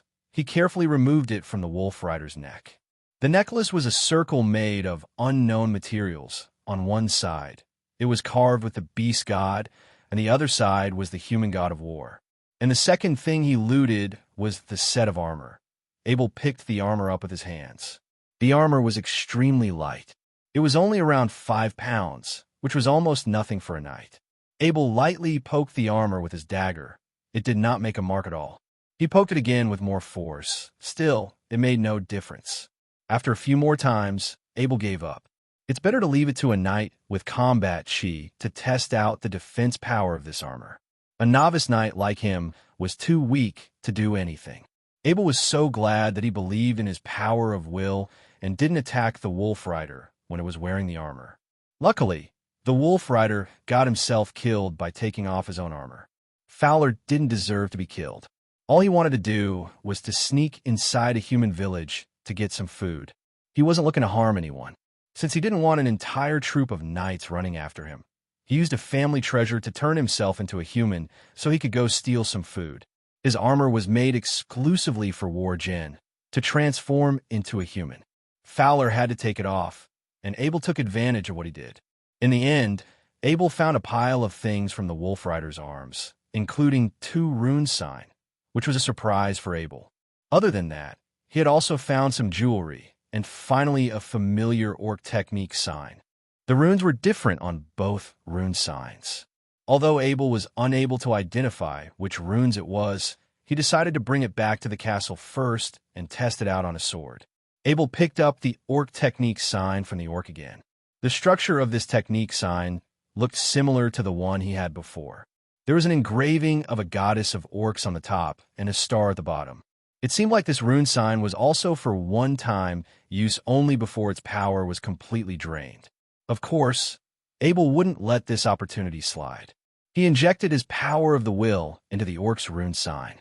He gained experience from last time, and he knew how he could search for the special technique within it.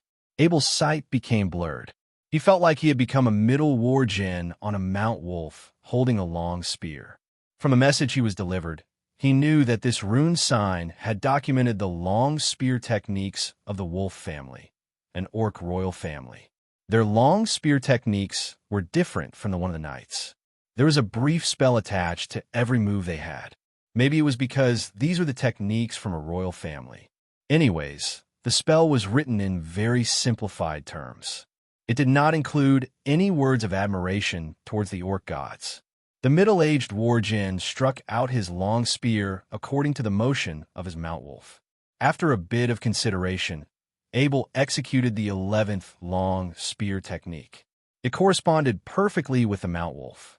Every time the war djinn said the curse, the long spear would make a sharp, piercing noise through the air. From information Abel gained through the orc's technique sign, he understood that the power unleashed by these long spear techniques did not depend on combat chi. Since everyone has their combat chi limit, a person's physical power still mattered the most. It was only at the time of necessity where they will ignite their combat chi. Moreover, this orc royal long sword technique didn't have a time limit. You could use it as long as you still had energy in your body. Although Abel had learned both the Bennett and Harry Heritage Knight techniques, they all required combat chi to be executed.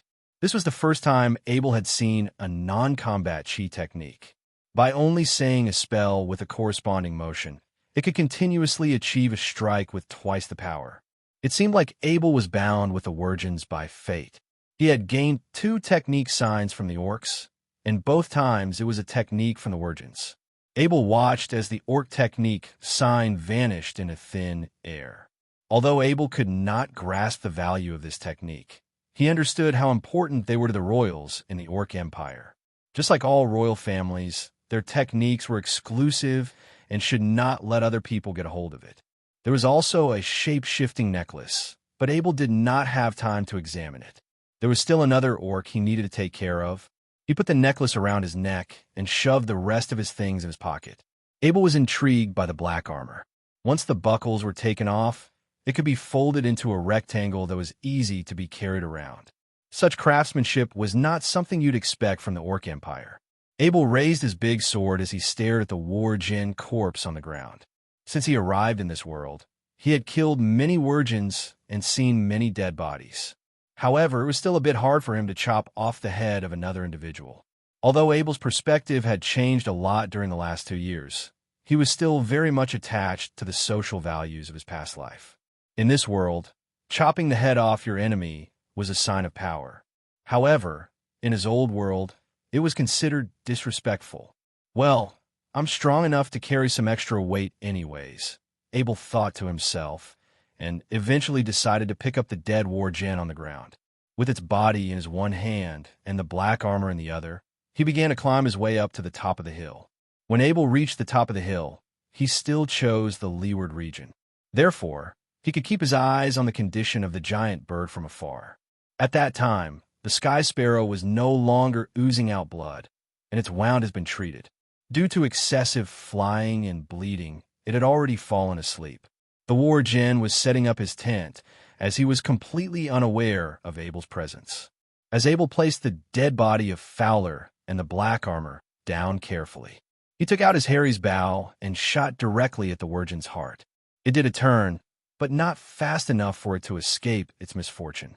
However, the arrow did not hit the Wargen directly in the heart. It only created a hole through his body. The arrows seemed to hit the lungs of the Wargen, with its spines being shot directly through. The fallen Wargen did not die. Instead, he grasped to reach his hand into his chest pocket and took out a sign. When he was about to crush the metal, Abel recognized his move. He immediately shot the Wargen once again in the brain. Its hand slowly released, and the sign dropped onto the ground. After shooting the wolf rider, Abel looked at the bird. The action seemed to not bother the bird's rest.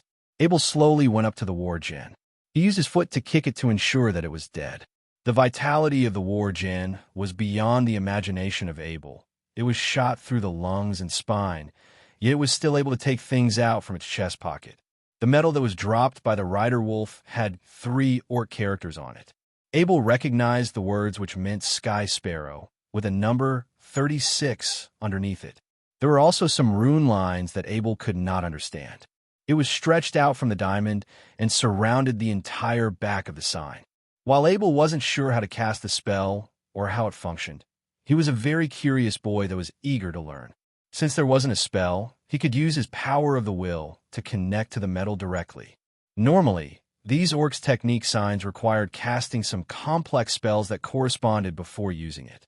However, as Abel was experienced with these things, he could just use his power of will. It was like a walk in the park. Abel directly injected his power of the will into the sign. As soon as he got close to the sign, the diamond began to flash a beam of white light. Abel continued to swim towards the light in a split second. The sign was surrounded by the lights. Abel's power of the will also became intertwined with the lights. Suddenly, he felt an odd sensation, as though he was having a body scan. Afterward, he felt 2 orc letters appeared from the sign. It said, "Rejected." "What do you mean, rejected?" Abel immediately understood that this sign was extremely important to the orcs, to the point where the last thing that was in that Wargen's mind before it died was to destroy it. The experiment Abel had just did suggested that he could activate this sign with his power of the will. However, the sign had a safety mechanism. When Abel had that special sensation that he was being scanned, it seemed like the sign could detect that Abel was not an orc, so the metal refused to activate. Was there no other way? At that moment, Abel felt like his heart was being scratched by a cat. What a pity. If the metal could not be activated, Abel might have to give up on the spot. However, since he was able to activate it, he was just one step away from passing the detection. Abel then thought to himself, if I was an orc, maybe I could pass the detection. Suddenly, he was reminded of the necklace on his chest. If Fowler could transform himself into a human, could the opposite be possible? Abel decided to give it a go. As he took the necklace out from his chest and tried to remember the spell, he thought deeply for a second. He was certain the spell was complete. Abel examined the surroundings around him to ensure that it was safe. The 2 Wargens chose this spot for a reason. The hills were not high and there were a lot of trees, especially those tall trees which could block out the top of the mountain. It was the perfect hiding place for a camp. Abel held the transformation necklace outside his sleeve. He pressed on top of it with his fingers and began to utter out the orc's spell. Following Abel's spell, a powerful force appeared again in the sky, as if the spell was connected to the transcendent life, a higher life that Abel could not comprehend. Abel immediately felt a little bit of pressure, which made him gain a fear from the bottom of his heart. A flash of green light on the necklace grew stronger and stronger and soon wrapped around Abel's body. He promptly felt that the necklace gave him three choices: orcs, humans, and elves. Abel imagined in his heart the look of the war-gen fowler that he had killed. Within the blink of an eye, he felt a throbbing muscle tear that made him gasp. His bones began to ring as he grew taller and taller. Then, gray-brown hair grew throughout his body. His face began to deform. His teeth grew wildly. At it novel Benedat. With the disappearance of the green light, Abel had fully transformed into a war-gen. He could even feel that his organs were different from before. It was magical. Abel couldn't help but exclaim in his heart. After using the necklace, Abel had also learned a bit of information about the necklace. The transformation necklace was a treasure from the Wolf royal family. Back in the old days, it was a magical item made to facilitate the family's members to travel through the Holy Continent. It was said that the orc god had to sacrifice a large amount to invite great druid from the elves to complete the necklace together. Therefore, it could only be used by the most important members of the Wolf family's younger generation. The recovering spell of the transformation necklace was also inherited only by the Wolf family. Suddenly, Abel had realized that he didn't know the spell of how to recover back into a human. He only knew the spell of how to transform into a war-gen.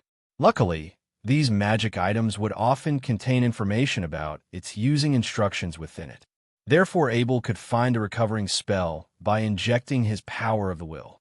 He told himself he must be sure to pay closer attention to these spell casts next time. If he really couldn't transform back into a human, the only option he would have left was to go and live in the Orc Empire. Once again, Abel picked up the sign with the symbols saying Sky Sparrow and connected to it with his power of the will. He immediately felt the detective wave that occurred from the last test. He felt like he was having a body scan again. When the sign scanned Abel's power of the will, it passed and questioned Abel whether he was the owner. Abel looked directly at the dead war-gen on the floor. He knew that it was the owner of the sign. If it was still alive, no one other than him should be able to use it. "Obey, I am the owner," Abel answered with his power of the will. Then there was a flash of white light. Abel immediately felt a sense of connection between the sign and himself. It felt much like the connection between him and the Mount Wolf Black Wind that he adopted. A bundle of messages was coming to him through his power of the will. The sign was called the Sky Sparrow Control Number 36, and it was under the command of the Orc military of the Heavy Flying Beast Transportation Brigade. Each sign was able to control one unique Sky Sparrow, and only the owner of the sign was able to command the bird. According to the control information from the sign, these sky sparrows were very easy to feed, and it ate mostly everything edible as its digestive ability was extremely strong. In normal circumstances, it was able to find itself food.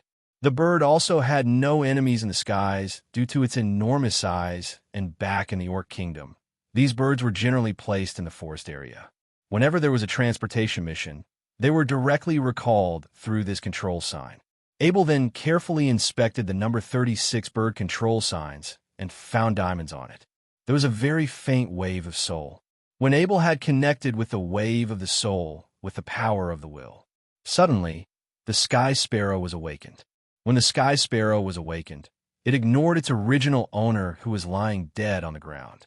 Instead, it was looking directly at Abel nervously along with a sense of curiosity. Abel then used his power of the will again to connect with the soul of the Sky Sparrow. He felt that it was curiosity, yet nervousness. Abel couldn't help but want to pat the Sky Sparrow on its head, but it was too big and tall. Although Abel wasn't able to reach the bird's head, the bird seemed to be able to read Abel's mind. It slowly lowered its head towards Abel and closed its eyes, waiting for Abel to pat him. Abel gently patted the head of the bird, and at that moment, the bird's heart immediately felt a sense of joy. The bird seemed to have a lot of things that it wanted to share with Abel. Abel then continued to use the control sign number 36 to communicate with it. The bird expressed how painful its wound was, how hungry he was, as well as its anger of being attacked. Although it wasn't able to express the words clearly through the power of the will, Abel was able to understand most of the things it was saying. All sky sparrows had a master who was able to control them through a special control sign. However, these birds were still animals, and they had their ways of thinking, emotions, and needed their owners to care for them. Normally, Wargen could not understand or able to directly communicate with these birds. Only a man like Abel was able to mentally connect to the soul, its soul, through the control sign. By being able to communicate with each other, the birds seemed to have developed a sense of good impression towards Abel. You are so gigantic and pale. When you're in the sky, you're like a white cloud. From now on, I'm going to call you White Cloud, said Abel. When the bird heard the name, it seemed to like it very much. A sense of joy and approval was passed to Abel through the control sign. Added Novel Benedette. Looking at White Cloud, Abel couldn't imagine the feeling of riding a bird like this in the skies. In his past life, he had flown in an airplane and glided. But flying on a large bird was something that he had never thought of before. It looks like we'll be staying here for 2 more days. When you've recovered, we'll be on our way home. White Cloud nodded back to Abel. It seemed to be very happy to share his feelings with his owner. It had never been more excited in its life. Wait for me. I'll go down the mountain and get the horses. The control sign revealed that the bird seemed to be not willing to separate from its owner. When Abel noticed its reaction, he couldn't control himself but smiled to appease the bird for a little longer. He only went down the mountain when the bird was quietly resting. When Abel saw his 2 war horses as he was arriving at the foot of the mountain, the war horses were immediately alerted and transitioned into a guarding position. Abel felt a little surprised. Then he realized that he was in a Wargen's body. Luckily, he was only seen by his war horses, not humans. Abel then quickly took out his necklace and cast the recovering spell. After a flash of green light, he transformed back into his human form. The 2 horses still slowly approached Abel, though wondering how the strange man had just suddenly transformed into their master. When Abel traveled back to the top of the mountain with the 2 horses, he saw the big head of White Cloud rolling around. When White Cloud saw Abel's return, it was moving its mouth rapidly as it was extremely exciting and was in joy. White Cloud didn't seem to care what Abel had looked like as it felt Abel's presence through his soul. The horses seemed to have been frightened by the size of the bird. However, they had been trained so well that they had only stopped and did not run away, only kicking their front hooves a little impatiently. Abel then patted the 2 horses and took out some of the fine horse food and fed some to both the horses. When the horses felt Abel's presence, they were calmed again. They were here to stay here for 2 days. Luckily, the Wargens had already set up their tents earlier. There were 2 tents. One was very ordinary, which probably belonged to the Wargen with leather armor. The smell inside was horrible. However, the other tent was very luxurious. Its interior was very clean, though not too big. It was enough for 3 people to sleep side by side. It was not too clear what material was used, but it was for sure very expensive. While Abel was lying in the tent, he was thinking for an excuse on why he had gone for 2 days. No one could find out about White Cloud. Abel decided to leave his bird in the forest behind the hairy castle. He could summon it any time anyways. Abel had gotten way too used to being in the blacksmith guild every day.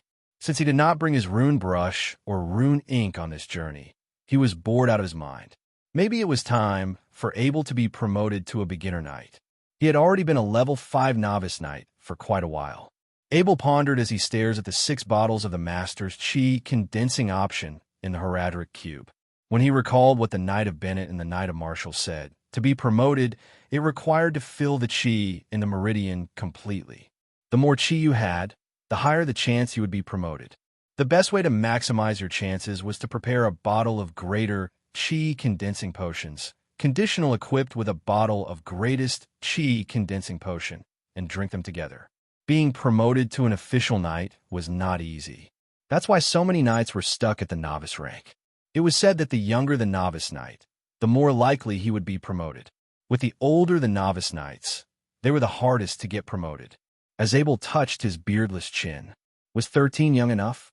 Since all the Chi condensing potion do was to fill up the Chi in the meridian. Normally novice knights only need 1 greater and 1 greatest one. He got 6 master's ones, so it should be more than enough. Abel thought about all of these conditions.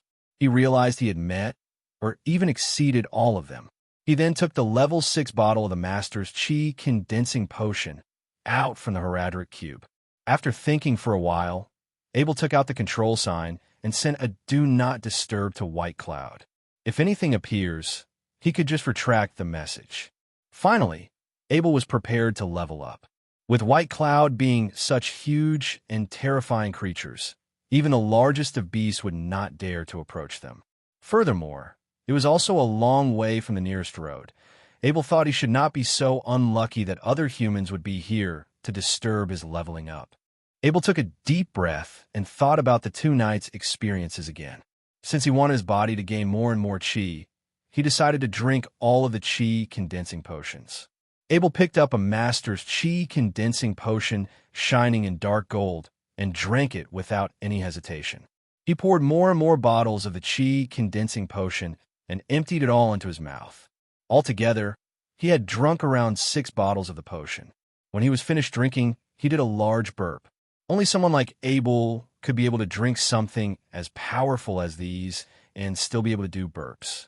At this time, the condensing potion in Abel's stomach began to resist the huge amount of chi rushing through his meridian.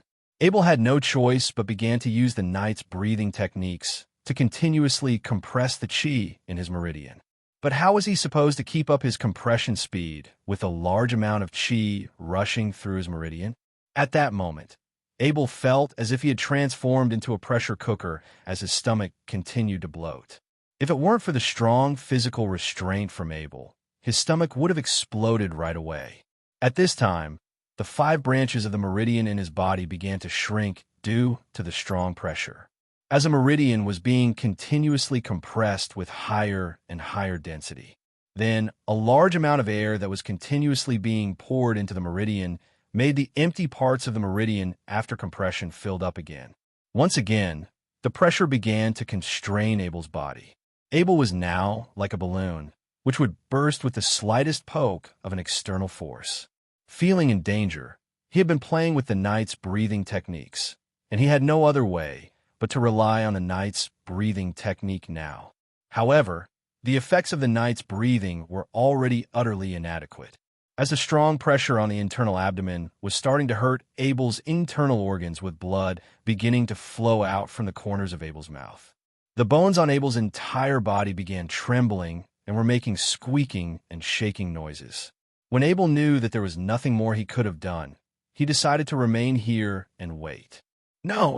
Alongside with a roar from Abel, his mighty power of the will began to rush out of. Through his power of the will, he imagined his meridian as a rough piece of steel and his power of the will as a hammer. He began to command the hammer with his consciousness and powerfully struck a meridian out of the 5 he had. The chi within had compressed more than half of its initial size, but with the speed of light, his meridian began to fill up with chi again as soon as the hammer was lifted. Abel did not care much about his meridians. Instead, he turned to his second meridian and continued to strike it without hesitation. By the time he finished striking his 5th meridian, the first meridian was filled with chi once again by the 6th Master's Potion. Had it novel been at. As Abel continued to strike, this process of compressing and refilling the chi in his meridian created a strange sense of imbalance in his body. At that moment, Abel couldn't even felt his own body. All of his perceptions were fading away. This was because all his power of the will was focused on his meridian. This meridian was just a model of steels in his eyes. Also, he was not directly striking his meridian.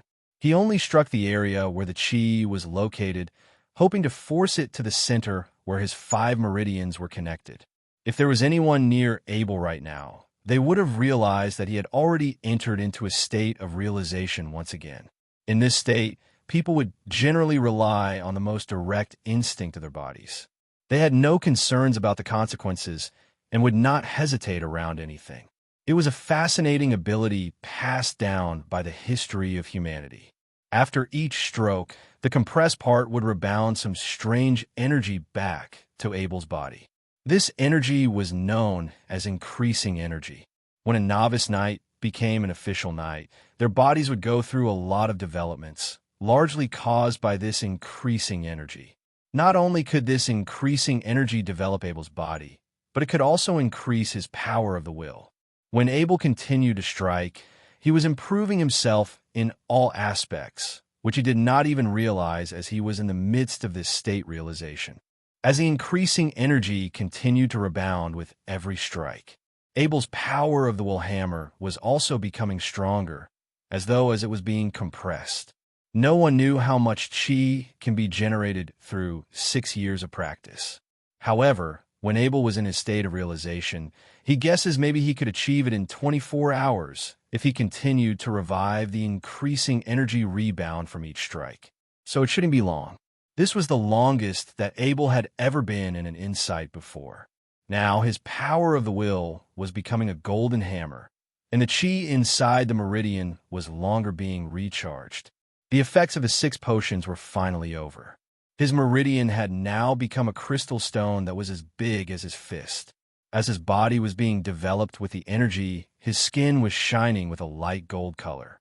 If anyone had seen Abel at that time, they would have seen through his bone marrows, which was pure as jade and as hard as a stone. Abel then opened his eyes and took in a breath of air. He thought that he wasn't going to, but luckily he made it through the process, and it felt good to be alive. After Abel had woken up, the first thing he wanted to do was to find his father Bennett and Uncle Marshall to ask them what the more chi the better meant. He just drank all 6 bottles of Master's chi condensing potion without any problem. Therefore, according to the logic of the 2 knights, he should also be okay if he drank 60 bottles. Standing up, Abel found a thick layer of black shell on his skin. It was the impurities generated from the increasing of rank through the energy in his body. As there was no one nearby, he stepped out of the tent and stripped off all his clothes. When Abel continued to stretch his body in all kinds of positions, the black shell continued to fall from his body. When they were all shaken off, Abel's clear white skins were exposed. His training in becoming a knight and forging over the past 2 years had darkened his skin. However, his skins right now were the palest it had ever been. It was like a baby's skin, and when he pressed his hand onto it, it was soft yet firm. Furthermore, when you looked at his skin carefully, it was almost looked like it was flashing in light gold color from time to time. To see how fast he could go, Abel tried to push and tread. He was so fast that he had already flown straight into a tree that was being held by a man. Bang! As Abel had hit the tree, and the tree was torn from where he had hit it. The trees within 10 meters plus trees fell to the ground. White Cloud was immediately awakened from the sound. When it saw its owner, it stood up happily.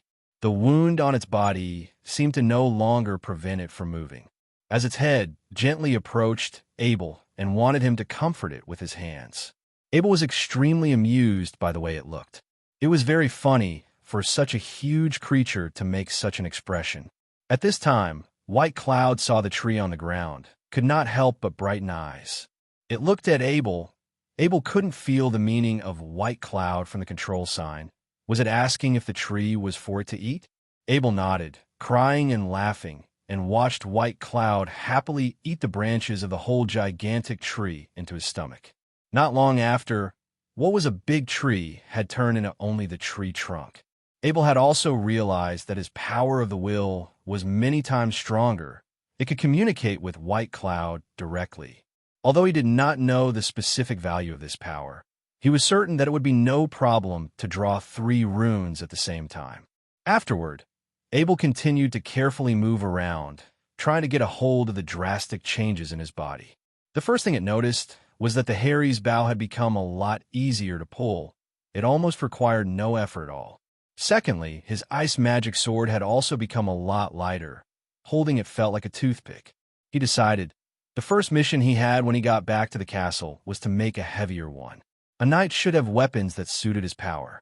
Abel could no longer use the Tai Chi from his previous to help him grasp the force of his own body.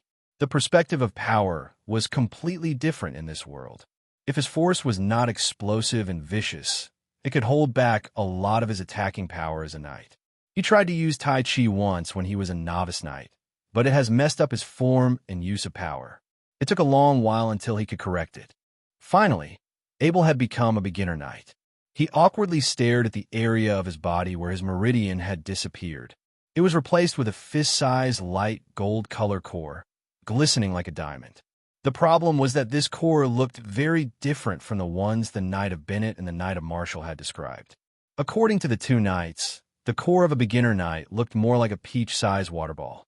However, the core that Abel had, if we could take it out, he could have very well be able to sell it off as a gem. At it Novel Bennett. Once a beginner knight had a core, they could proceed to build a chi pressure point.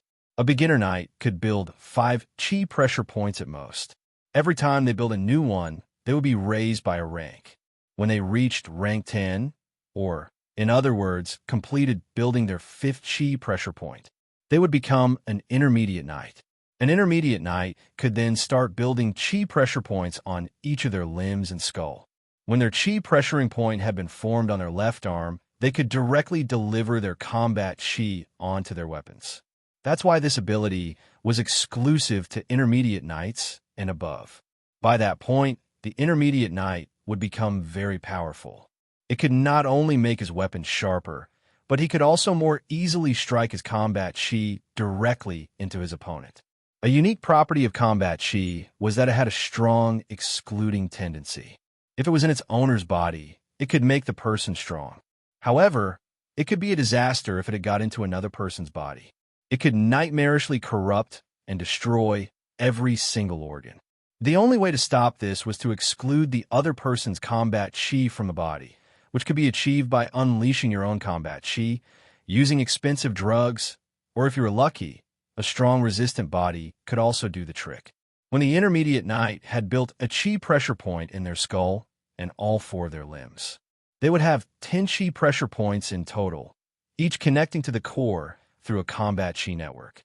From then on, the core of the knight would become stronger and more secure. These network between the core and the chi pressure point was like a highway, allowing the much more combat chi to travel through the body. This allowed the elite knight to shoot out combat chi from his body. As these networks got stronger, the further he could shoot. Abel continued to stare at the light gold core in his body. Suddenly, a wave of combat chi shot up from his body. He was shocked to discover that his combat chi was also a light gold color. When he got back to the castle, he had to ask the Knight of Marshall about this. The color of the combat chi couldn't be tricked. If he were to use it, it would attract a lot of people. Therefore, he needed to know what was going on first. Abel retracted his combat chi and decided to test out his control power on a tree nearby. At first, he overused his power a bit and knocked down the tree. But as he practiced more, he gained more control over his exploding power. Abel took out the food off the warhorse. Then, he started a bonfire and prepared some simple meals. It was funny how even if Abel had not eaten anything for 2 days, he had not felt a single bit of hunger during that time. Only, when he remembered it was time to eat, he realized his stomach was empty. White Cloud was not afraid of fire. When he saw the bonfire, he sneaked his head in to see what Abel was eating. Abel could not feed White Cloud directly. He only threw the food in its mouth. The food was gone before White Cloud could taste anything. After the meal, Abel took a look at the condition of White Cloud's injury. Luckily, it was not too badly injured by the combat chi. The only trouble was the attribute of the combat chi. However, since White Cloud's body was so huge, and with the assistance of special medicines, most of the combat chi had already been excluded from its body. Now, the wound was beginning to heal. Abel thought White Cloud could fly again very soon. Just thinking about it gave Abel a burning excitement in his heart. White Cloud was also very happily making the sound of goo. It was so sick and tired of lying on the ground. Other than eating, these sky sparrows normally spend most of their time flying in the sky. Abel discovered some seats specifically designed for orcs on White Cloud. The driver's seat was located on the neck, secured with leather straps, and equipped with a seatbelt. There was a huge open carriage at the back of White Cloud. Within the carriage, there were 5 individual seats, each also equipped with a seatbelt. It took him a bit of effort to drive the 2 war horses onto the body of White Cloud. The war horses of the human world were less flexible than normal orcs' mounts. Since Abel had already gained a lot of power, in the end, he just directly lifted the 2 war horses onto the back of White Cloud and secured them with seat belts. Then Abel sat down at the driver's seat. The view was the best. Go on, fly. White Cloud. Abel commended in his heart. White Cloud gave out a long shriek and stretched its wings. Its gigantic wings almost blocked out the entire sky. It then began to flock up and down. It produced a powerful amount of air steam, blowing all the dirt and small rocks on the ground to his side. Since Abel was so small compared to White Cloud, he did not feel much acceleration force upwards. Before he knew it, he was already in the sky. After Abel had found his sense of direction, he decided to go to the Ansa Valley to get rid of the super exploding big sword in his Horadric Cube first. As long as he has this toy in his Horadric Cube, he could not combine any more runings. Destination, Ansa Valley, said Abel as he pointed towards the direction of Ansa Valley. Although White Cloud could not see where Abel's hand was pointing, it knew exactly what Abel was saying through the power of the will. They took a turn and flew directly towards the direction of Ansa Valley. White Cloud was flying very high. When Abel looked below him, he realized he could no longer see the small details on the ground. He could only make out large things such as rivers, large roads, and valleys. When he passed through the midst of the clouds, it was an interesting feeling. Abel realized he wasn't feeling so well. His eyes were constantly irritated by the wind. On top of that, White Cloud was flying very fast, which made the wind even stronger. Although the two war horses on the open carriage didn't have it as bad as Abel, they were so frightened that they had hid below the carriage seats, not willing to lift their heads. The wind was the strongest on the driver's seat. If Abel didn't try to block it out with his hand, he wouldn't be able to see a single thing. Abel thought to himself, he must make flying goggles when he got back. Also, he should make a telescope. That way he could see all the details on the ground when we were flying with White Cloud. As Abel was getting lost in his daydream, they had already arrived above Ansa Valley. White Cloud tweeted lightly, reminding Abel that they had arrived at the destination. Abel looked down with his head to investigate the condition below. From a bird's-eye view, he saw the valley that was marked on the map. Abel was so grateful that he had White Cloud it would take much longer if he was to find this place himself. When Abel patted the neck of White Cloud, it understood Abel's intention and began to land. When he hopped off the body of White Cloud, he felt very embarrassed. His hair had been all messed up by the wind, scattering all over his face. He tried to fix it up for a while before he sent a signal to White Cloud, telling it that it to fly away as far as possible. White Cloud began to flock his gigantic wings before Abel had even realized it had already flown away, leaving Abel with a face full of dust. Abel had just fixed up his hair. Now it was all covered in dust again. An irritated expression emerged from his face, but who could he blame? As Abel saw that White Cloud had become a small white in the sky, he headed towards the cliff of the valley. He peeked his head out to look. The valley was so deep, even his incredible eyesight could not see the bottom. Abel gives all his limbs a good stretch. It was going to be life and death in a minute. He needed to make sure he could run as fast as possible. 3, 2, 1, Abel counted in his heart. As soon as he counted to 1, he took out that failed perfect gem super exploding sword from his Horadric Cube, threw it, turned, and ran off immediately. Abel thought to himself, he had never reacted this quick in his life. All he knew was to run as fast as possible. He didn't even count how long does it take for it to explode like he did with the exploding swords he made in the past. Around 3 seconds later, the thundering noise of an explosion erupted under the cliff behind Abel. He fell to the ground by the temporary earthquakes that followed. The explosion had sent countless tree branches and rocks into the sky, and with the force of gravity, they began to rain back, scattering all over the ground.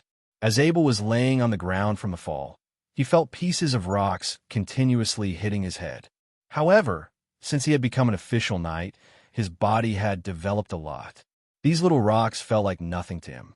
The explosion had stopped. Abel got up from the ground. He was covered with dust once again. Seemed like the dust really likes him today, already been all over his body multiple times. As soon as the explosion stopped, Abel felt anxiety coming from the sky. White Cloud swooped down at almost full speed in the direction of the explosion. When he saw the ground was a little round up, but Abel was safe and sound White Cloud mood calmed down. The Sky Sparrow was a very timid creature. That being said, White Cloud was able to rush towards the explosion because of how much it had cared for Abel's safety, which must have been very difficult for it to do due to its instincts. Abel looked as White Cloud landed itself on the ground. He reached out his hands, caress its feathers, and it also reached its head out to coordinate with his movements. The two seemed to be a great pair of partners together. Back to the edge of the cliff. At this time, the cliff has collapsed for about nearly 10 meters, which was more devastating than what Abel has imagined. That explosive sword was a bomb. It was just as deadly as an aerial bomb back on Earth. If Abel could extend the explosion time to about 6 seconds or more, he could launch an aerial attack with it as he rode on top of White Cloud's back. Abel was in the mood of some research now. Go home. Abel jumped to White Cloud back, sat down at the rider position, and fastened his seatbelt. White Cloud, huge and lightweight body, once again emptied, and the cliff was crushed into smaller and smaller pieces by every second. While the same journey would take about 6 to 7 hours by horse, Abel would only have to take half an hour if he were to ride on White Cloud's back. Abel instructed White Cloud to land in the forest behind the castle and found a space in the forest. After it has made a landing, Abel instructed it to move around freely. In the meantime, he strapped 2 werewolf bodies to the backs of one of the horses, then led them back to the hairy castle. Master Abel is back. Added Novel Benedette. When we arrived at the castle, the gate of the castle was open. It seemed that the panic caused by the orc attack had just ended. The village leaders had all returned to their homes, and the guards seemed to be quite energetic when they saw Abel's return. Abel, why did you come back so late? The Knight of Martial condemned as he walked out the door. Nothing. It just accidentally took more time. I didn't expect it to take so long for me to get promoted. Abel had already figured out a reason on his way back. Although this reason wasn't sufficient, per se, he wasn't lying either. You? An official knight. An incredible look emerged from the face of the Knight of Martial. This was not as simple as upgrading from a level 4 novice knight to a level 5 novice knight. Whenever there was a big promotion, the knights must be prepared physically, psychologically. They would need the aid of a large number of supplements, as well as an incredibly long time for them to ready themselves.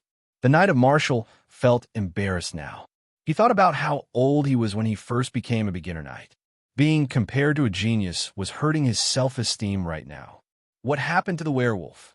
Knight Martial asked, looking at the dead werewolves on the horse. Well, I saw them.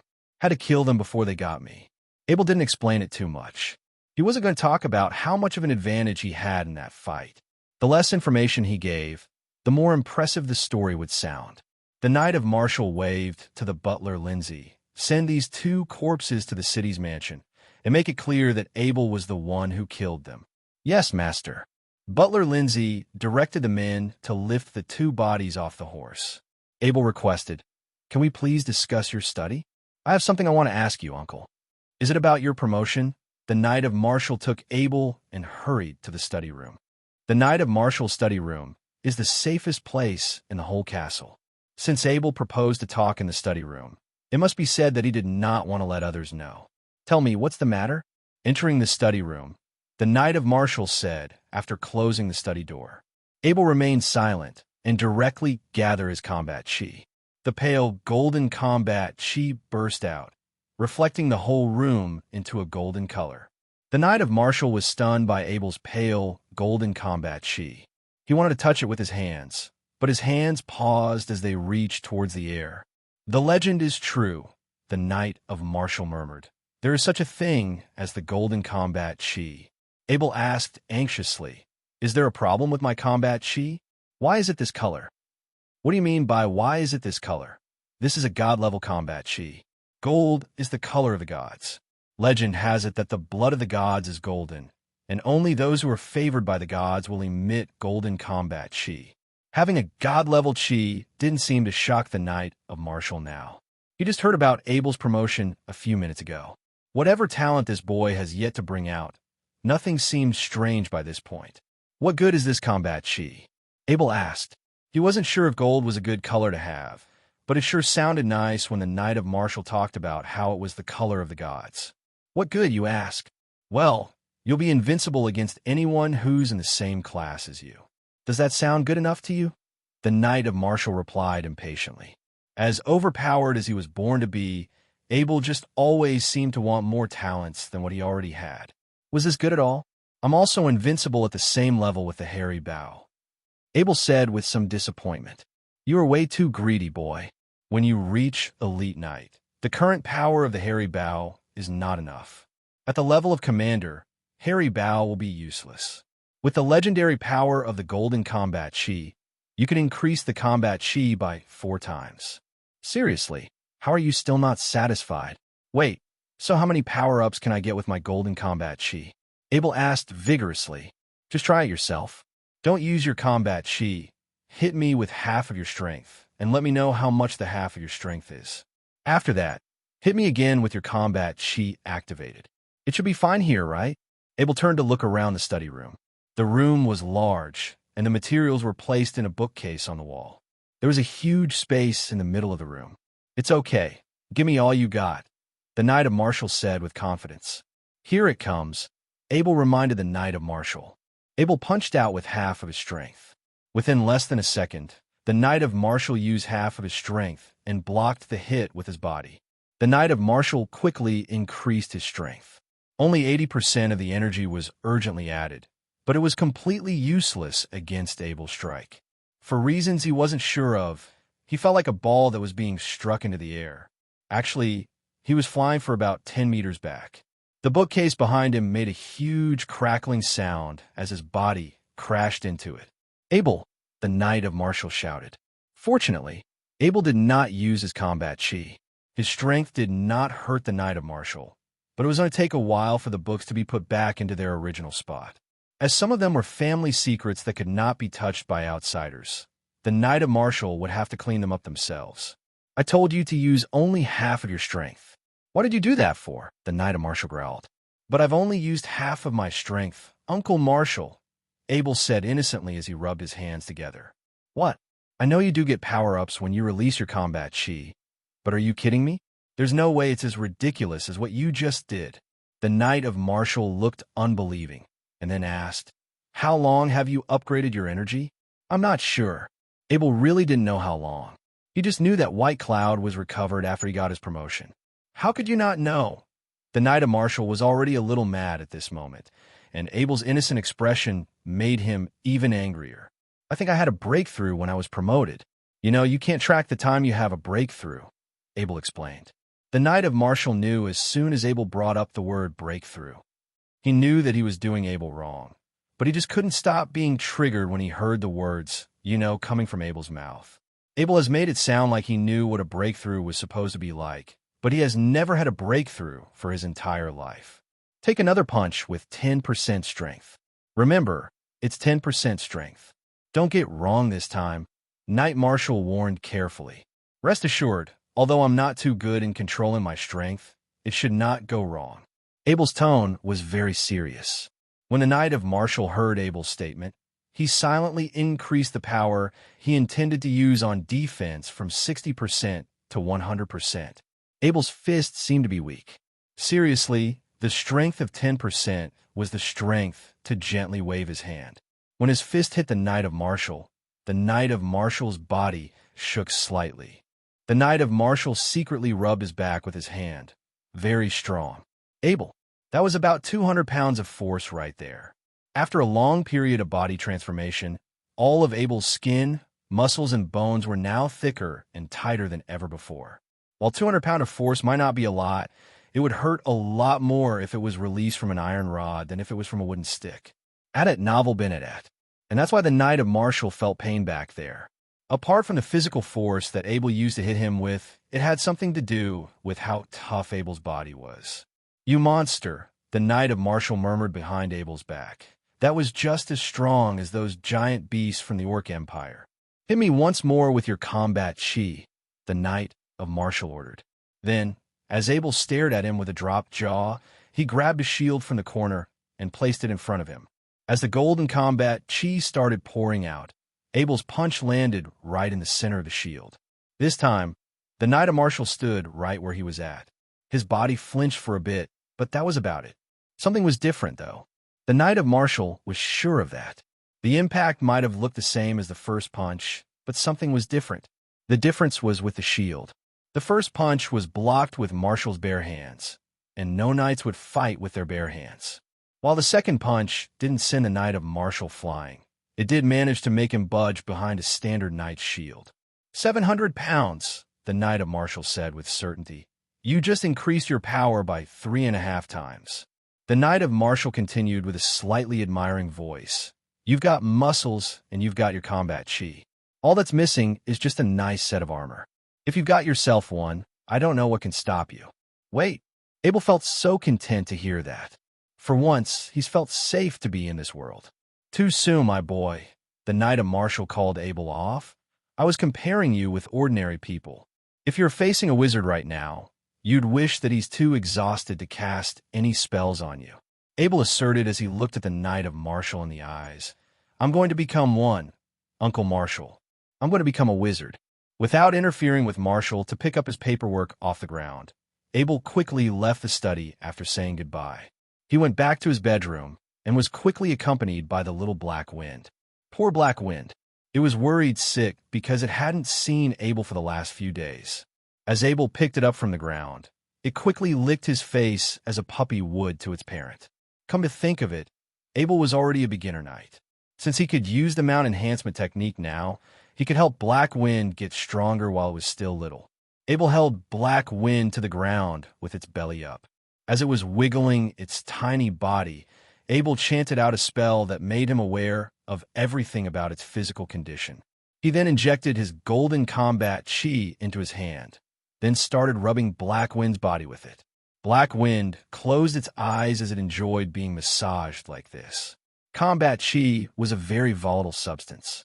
Because of how erosive and destructive it was not advised to be injected into any living creature other than its creator.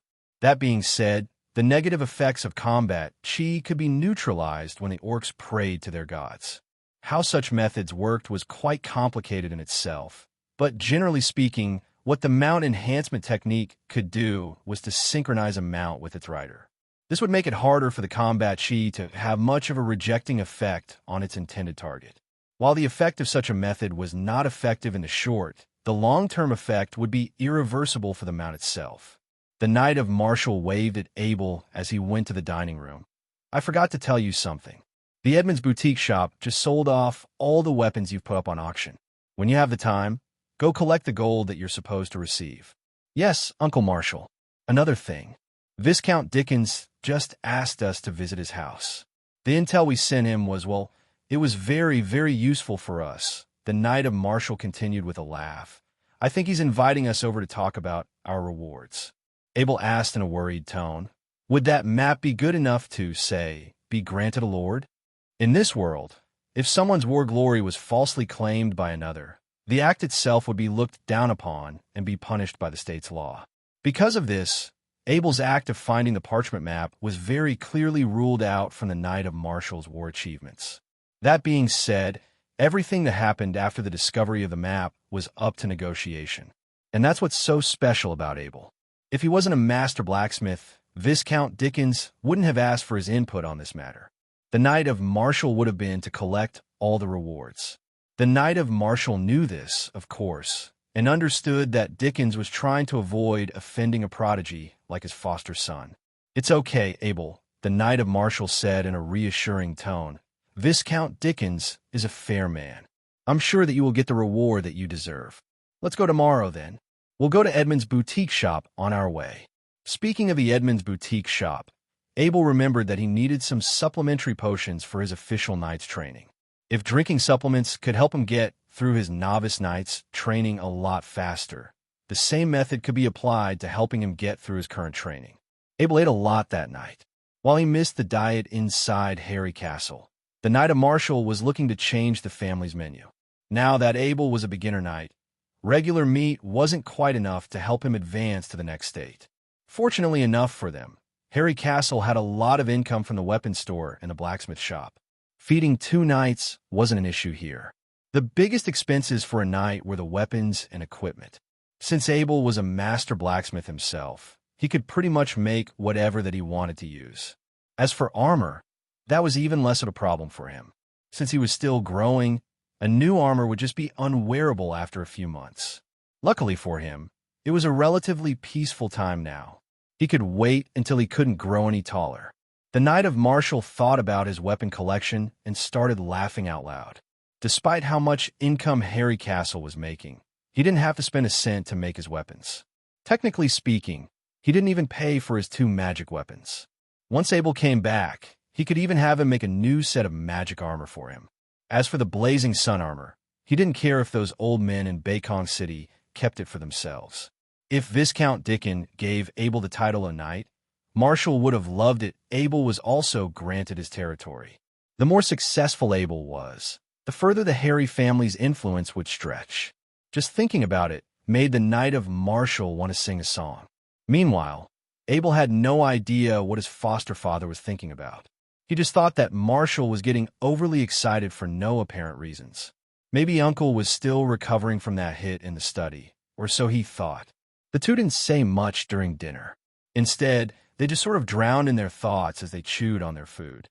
As Abel came back to his bedroom, he saw that the black armor that was on the war horse was delivered to him. He practiced his knight's breathing techniques for a bit, but the chi that he gained was not quite in the amount he was looking for. Such progress was not uncommon amongst official knights. Once the rank of beginner knight was attained, it would take years and years of effort for one to move onto the next stage. It was like grinding a pin from a piece of rock, to put it simply. While it was getting kind of hot the next morning, the Knight of Martial and Abel decided to ride off a lot earlier than they normally would.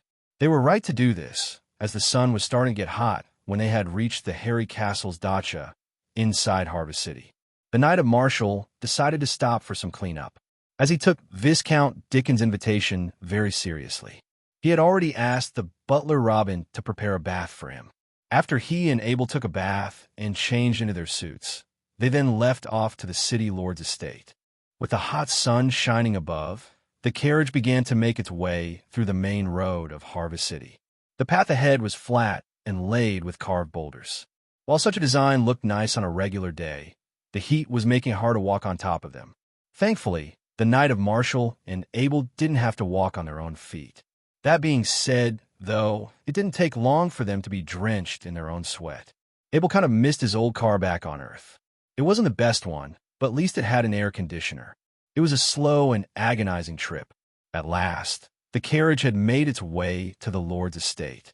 "Master Knight, Master Abel," the coachman called out, "we have arrived at the Harvest City Lord's estate." The Knight of Martial tidied his suit for a bit. He then took out a towel and started wiping the sweat off his head. He passed over another towel to Abel. "Wipe your sweat with this. Remember, today is an important day. Don't do anything rude when you see him." When the Martial Knights and Abel stepped off the carriage, the huge high wall of the city palace came into Abel's eyes. The last time he came here at night, the city palace seemed more magnificent and aggressive during the day. "I give you my sincerest salute, the Honorable Knight of Martial and the Honorable Master Abel.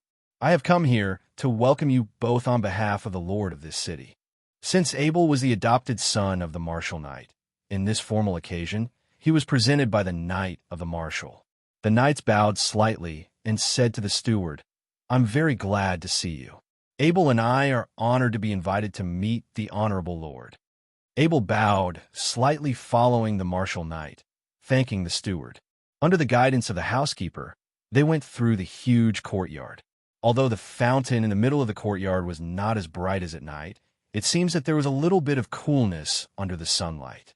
After entering the hall, Abel felt the coolness from time to time. The huge rock-walled hall completely blocked the heat outside. Walked through a long corridor to a door carved with the goddess of the harvest. The steward stood still and said quietly to the Martial Knight and Abel, "This is the reception room. The city lord is waiting for you." When he saw Viscount Dickens again, Abel felt more deeply than when he came last time.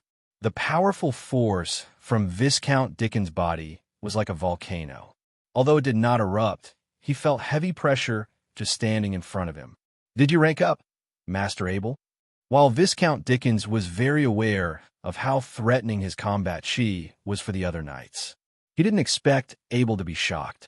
Viscount Dickens's combat is only aimed at the official knights, and those novice knights should not be able to feel this coercion. Abel's reaction has shown that he had become an official knight. "Yes, my lord." Abel bowed humbly and replied with a fancy gift in the air with one hand. Viscount Dickens secretly rejoiced that he did not mistreat Abel for his effort. Not to mention in Duchy of Camel, such genius was very rare even in the entire human world. He was being friendly with Abel because Abel was a master blacksmith, and now he found that Abel was not only talented in forging, but also talented in knight practice. Viscount Dickens pointed towards a knight on the side. "This is the Knight of Soroyan. He's the one who led the orc extermination." Knight of Soroyan bowed to Martial Knight and Abel. He always wanted to thank them in person for allowing him to contribute. This ceremony was heartfelt gratitude expressed by the Knight of Soroyan. Regarding the goodwill of the elite knights, both Martial Knight and Abel also responded quickly, and the atmosphere on both sides seemed very friendly. He's had a nice record to him. 159 official orc riders, with 2 of them as elite riders, and wounded a Sky Sparrow, said Viscount Dickens with a smile. It turned out that the Sky Sparrow was wounded by the army. At this time, Abel knew the origin of Bai Yun's injury, but fortunately, it did not expose Bai Yun. Viscount Dickens turned to look at Abel and said, "Master Abel, the 2 corpses you sent yesterday were identified by the Knights of Soroyan. One of them escaped from the siege, had noble status, protected by elite orc rider. I also sent this meritorious service to the Baikong headquarters overnight, and the headquarter had raised your reward." Large cities such as Harvest City had their own ways to transmit information in the Blacksmith's Guild. Reports of battle achievements were given due rewards after verification, and for achievements reported by city lord, such as Viscount Dickens, the response would be very fast. Hearing the increase in the reward, Abel couldn't help rejoicing. Fortunately, he didn't bother to throw away the 2 corpses. Sure enough, the 2 corpses played a role. Knight of Martial, due to your heroic actions, Matthew Castle was rescued, and you killed several orc riders in the process of guarding Harry Castle. The Duchy of Carmel Principality awarded you the title of Lord. Viscount Dickens announced solemnly. For the Duchy, the Knight of Martial kneeled with a solemn look on his face. As for the Knight of Soroyan, because of your leadership in killing 159 orc riders in the battle against the orcs, you will have your own coat of arm and 100 miles of land in the Duchy of Carmel. Viscount Dickens subsequently announced. The Knight of Soroyan was half kneeling with tears in his face. Being a lord of his land was very different from simply being a nobleman. From this point onward, the Knight of Soroyan formally stepped into the realm of the nobles and became a true noble. Lastly, Viscount Dickens threw a smile towards Abel.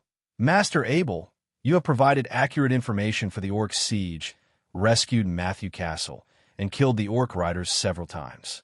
In view of your outstanding achievements, the Duchy of Carmel gave you the original Matthew Castle territory and grants you lordship." Abel couldn't believe what he heard. The reward was simply too much to be true, but looking at the smile of Viscount Dickens, he understood that it was Viscount Dickens who had made great efforts in it, and it was possible that neither the army department nor the king wanted to offend a master. Added Novel Benedette. For the duchy, Abel copied the Knight of Martial whilst half kneeling on one of his legs. The Knight of Soroyan looked at Abel enviously. The reward given to Master Abel was awarded according to the highest standards. Usually, only members of the royal family would be able to receive such high standards reward. It was rarely given to non-royal members. Viscount Dickens smiled as he helped Abel to stand up. "So, is it Master Abel or Lord Abel?" he inquired and started laughing out loud. To be fair, that was a good question. Indeed, for a master blacksmith like Abel, the master blacksmith status is far higher than that of a lord in the whole continent. But Abel was too young now and has not yet traveled to the mainland. His master's reputation is only a medal of the Blacksmith Guild. Only when a lot of Abel's works appeared on the mainland would this reputation really settle down and become Abel's real fame. Abel replied with a smile. Just call me Abel. I'm not sure about being called a master or a lord. To me, they're just nicknames. What a humble man you are, Master Abel. Indeed, with the pursuit of glory and fame in the way, no one could have made the same kind of achievements as what you've done. As Viscount Dickens applauded Abel for his integrity, the Knight of Soroyan, too, nodded his head to show his approval of the young master. Viscount Dickens continued, "It is the day of the Holy Birth 2 months from now on. Remember, all 3 of you will have to be in Beikong City for your anointment ceremony. Make sure you'll be there on time. In general, in the case of receiving the title of Lord and Fiefdom, after the reward, the title of Lord and the Fiefdom were already rewarded, but to truly gain official recognition, you must go to the capital city of Beikong, accept the honor of the king, express your gratitude to the king, and assert your loyalty to the duchy." When leaving, Knight of Soroyan grabbed the Knight Marshal and Abel. Now, it's the Knight of Marshal be sure to find a place to celebrate with both of them. The Knight of Marshal couldn't find a way to reject, so he agreed. Of course, the Knight of Marshal also wanted to associate with the Soroyan Knights, but Abel declined politely. Abel called for a carriage as he said goodbye to Viscount Dickens. "Please send me to Edmund's boutique shop."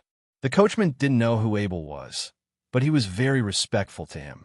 He just saw the young nobleman came out of the city's palace, and he knew that people who could go in and out there were all distinguished people.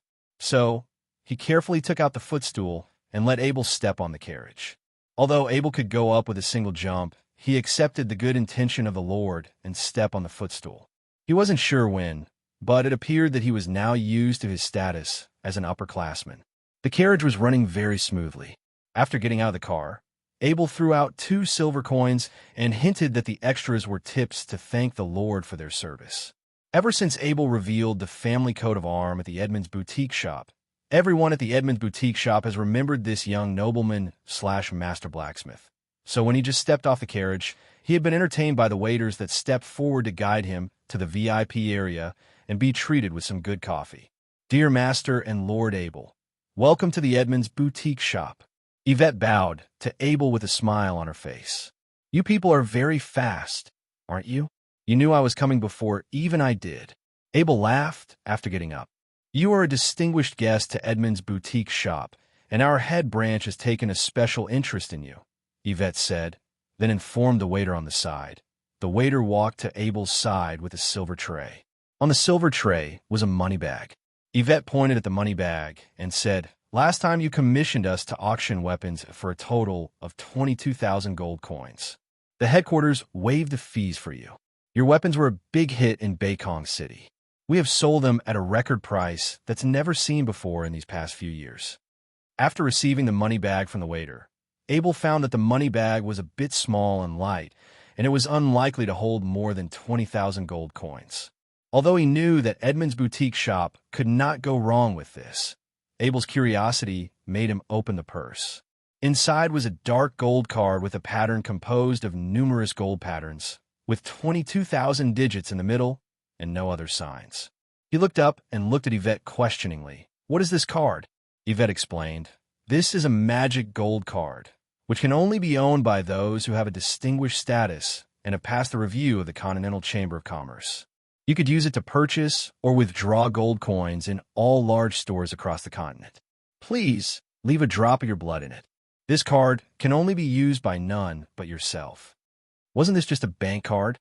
Not only that, it was a card that could be unlocked with Abel's blood. As his status increased, the quality of the service he was getting was now better and more innovative. It wasn't like there wasn't such a thing as magic, but magic services were not available to a noble knight like he used to be. After receiving the needle that Yvette handed over, Abel used some strength to break through the skin of his finger and drip blood on the magic gold card. The magic gold cards flashed a dark golden light and successfully recognized Abel as the Lord. Abel put away the magic gold card and slightly bowed to Yvette. "Ms. Yvette, thank you very much for everything that Edmund auctioned me. I believe our friendship will continue." Yvette's smile grew wider as Abel reassured his friendship with her. For many years, Edmund's auction house has worked hard to communicate with many blacksmiths across the continent. At least in the human world, magic weapons could only be forged by Abel, and they wouldn't have the chance to have access to magic weapon that was forged by Master Dwarf, because though they were considered quite powerful in Duchy of Carmel, but in the entire human world, they were only considered as second and third-class auction houses. Ms. Yvette, does your auction house provide supplements for official knights? Abel thought of his own situation and had to take the wizard test in 2 years. Now, the most important thing was to improve his ability as much as he could. With that in mind, potions were now his hope to step into the next level. There were 3 kinds of auxiliary training medicines that could be used by official knights: the blood-fusing potions, the replenishing potion, and essence condensing potions. Yvette introduced and took out a piece of parchment paper and said to Abel, "These are 3 kinds of instructions for the medicament. Which one do you need?" Abel took the parchment with the description and efficacy of the 3 potions. The blood-fusing potion was a potion that was used during an official knight practice. It could convert the blood in the body directly into combat chi that's stored in the body. This potion was used to exchange blood for the combat chi and accelerate the speed of gathering the combat chi, but each time you used it, you lost some blood. The second potion, the replenishing potion, was meant to be used in collaboration with the blood-fusing potion. After using the replenishing potion, it would restore the blood loss from using the blood-fusing potion, and there was a limit for the replenishing potion. For each bottle of blood-fusing potion used, it was necessary to take the replenishing potion for 10 consecutive days, and then rest for 5 days before using the blood-fusing potion. In other words, the blood-fusing potion could only be used once every half a month, and the main usage for the replenishing potion was to restore the blood loss form using the blood-fusing potion. The third potion, essence condensing potion, is used to help to compress the combat chi. Although each knight would compress their combat chi during their training, it would take them a long time for this process. Essence condensing potion was a potion that accelerated the compression of the combat chi. After using the potion, it will save 30 days of compression, and the interval between each was 5 days. Abel thought he wasn't sure if the essence condensing potion had any effect on his pale golden combat chi. He wondered if leveling it up to a master level could help him improve his combat chi. Although his combat chi was called God tier combat chi, it was still quite far from being in the God tier. Yvette saw that Abel was very concerned about essence condensing potion. There's a legend about the essence condensing potion. If you drink 1,000,000 bottles of it, you can raise your combat chi to the God tier level. Yvette chuckled for a bit after saying that.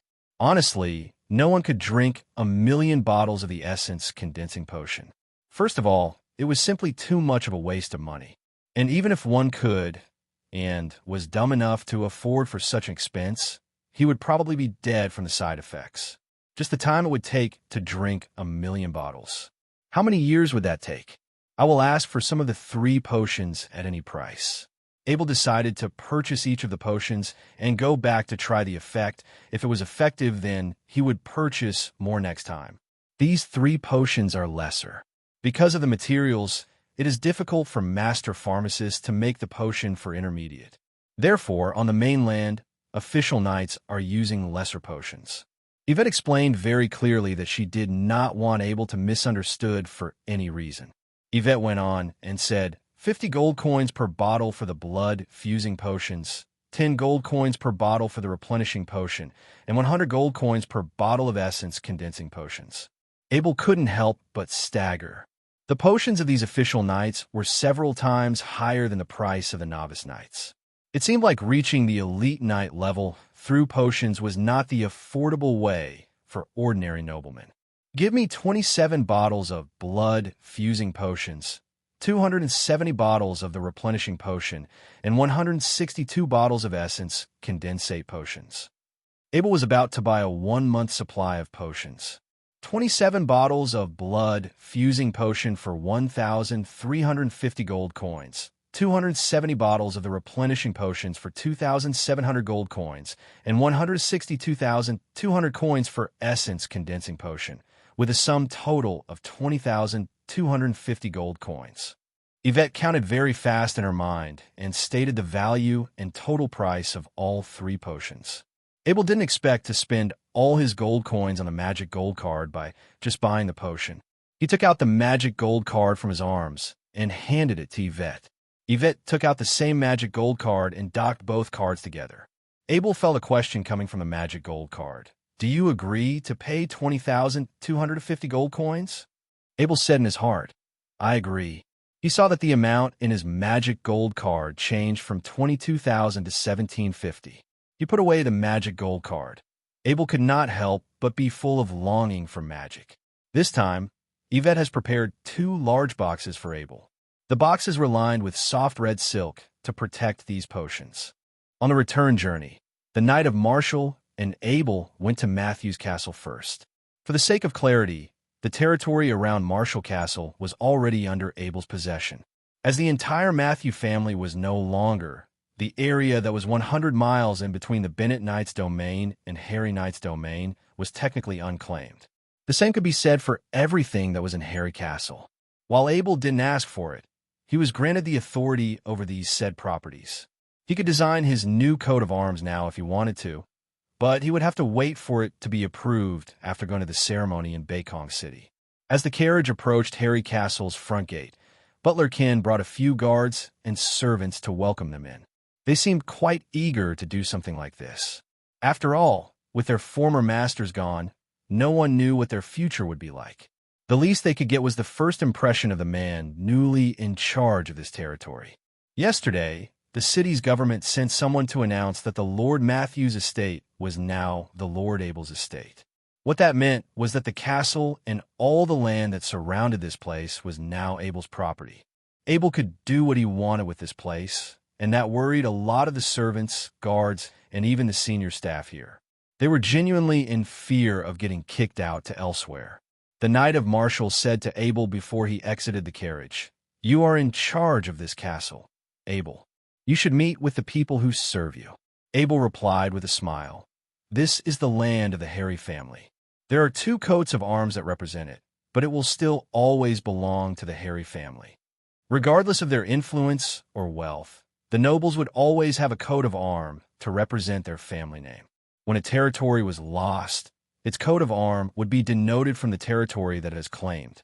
When a coat of arms was in place, one would have to learn all the history and meanings behind it to be recognized as a proper noble. There were nobles without their land or a coat of arms, of course.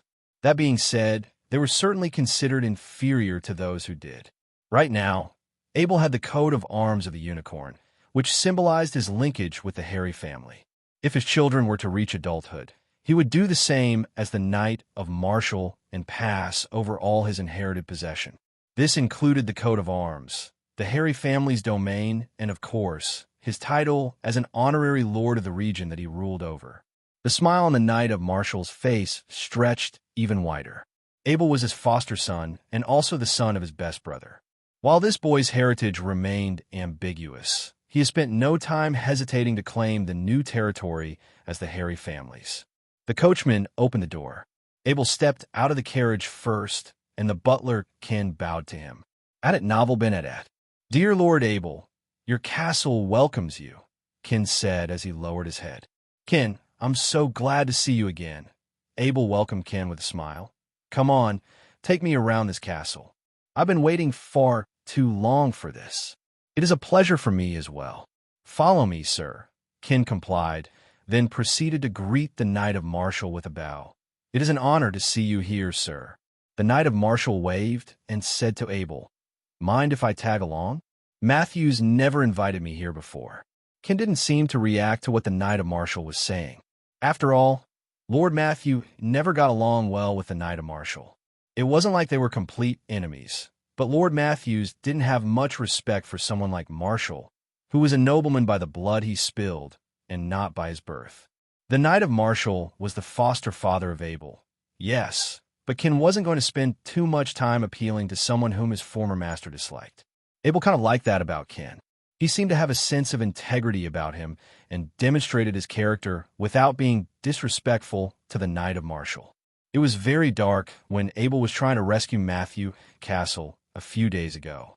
While he had arrived, some of the buildings were already burnt down in ruins. This was why when Abel had come here today, he was very surprised to see that everything had already been restored. Because the castle was built by giant carved boulders, not wood, it was able to withstand the fire that would have destroyed it on the spot. Besides, the servants have worked very hard themselves. Apart from the traces of fire on the outer wall, the disaster of that day was no longer visible. Whilst observing the sense of satisfaction that was on Abel's face, Ken felt more determined to work hard for his new master. The efforts of these past few days have been recognized by the new owner. When Abel was checking the interior of the castle, Ken said to Abel humbly, "Here, Lord Abel, sir, everything here has remained untouched over the past few days. The city's government asked for all the property here to be sealed up. You're meant to be the first one who was to examine them. It was Lord Dickens who had sent the order." Abel knew at least that much. As the owner of his massive castle, Lord Dickens wouldn't mind spending some more money to appeal to the new owner of the Matthew Castle. It was a win-win for everyone. In the storeroom, Abel saw a few huge wooden boxes made of iron and wood. The boxes were sealed by the city's government. As for the content inside of them, Abel wasn't sure. Abel turned to Ken. "Ken, can I trust you?" Ken knelt on one knee and said solemnly after hearing that, "Yes, Lord Abel, I pledge my utmost loyalty to you." "I accept," Abel replied as he held Ken up. "You are the butler of my castle. You're a member of my family now." "Thank you." Ken's eyes were filled with tears. He thought that he has lost everything before, but now, all of it was coming back to him. "The servants and the guards are now under your command. Whoever can stay is under your command. As for those who wish to leave, at least give 5 gold coins to each one of them. Now that Matthew isn't here, I'll be the one to thank them in his place." Abel didn't want to worry about the trivial things in the castle. For him, he would rather have someone professional looking after everyone here. "Thank you, sir. I will arrange it properly, and the final result will be reported to you." Ken was very grateful for Abel's trust. In this world, the relationship between a butler and his master in this world was very, very close. A butler was like a bodyguard, but instead of simply protecting his master's life, it was about spending his entire life looking after all the things that were needed and requested. Being a butler was the equivalent of being the second in command of a castle. With that being said, the status of this position was extremely high. Ken was a very lucky man in this regard. Better yet, a successful future was guaranteed if he was working for a gifted master like Abel. Without saying anything, the Knight of Marshall watched Abel on the side as he gave out instructions on how the castle should be managed.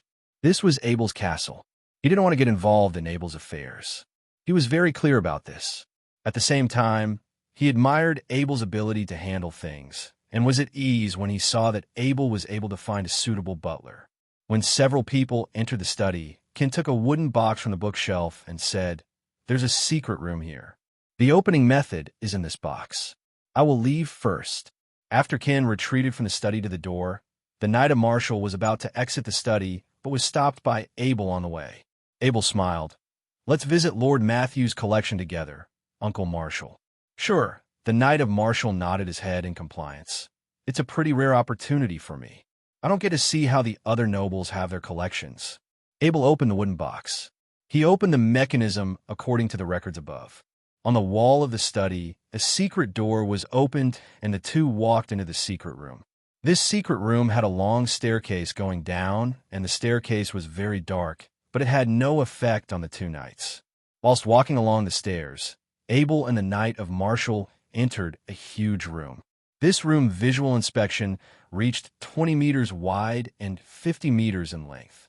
5 legendary luminous pearls were engraved on the roof, reflecting the light in the entire room brightly.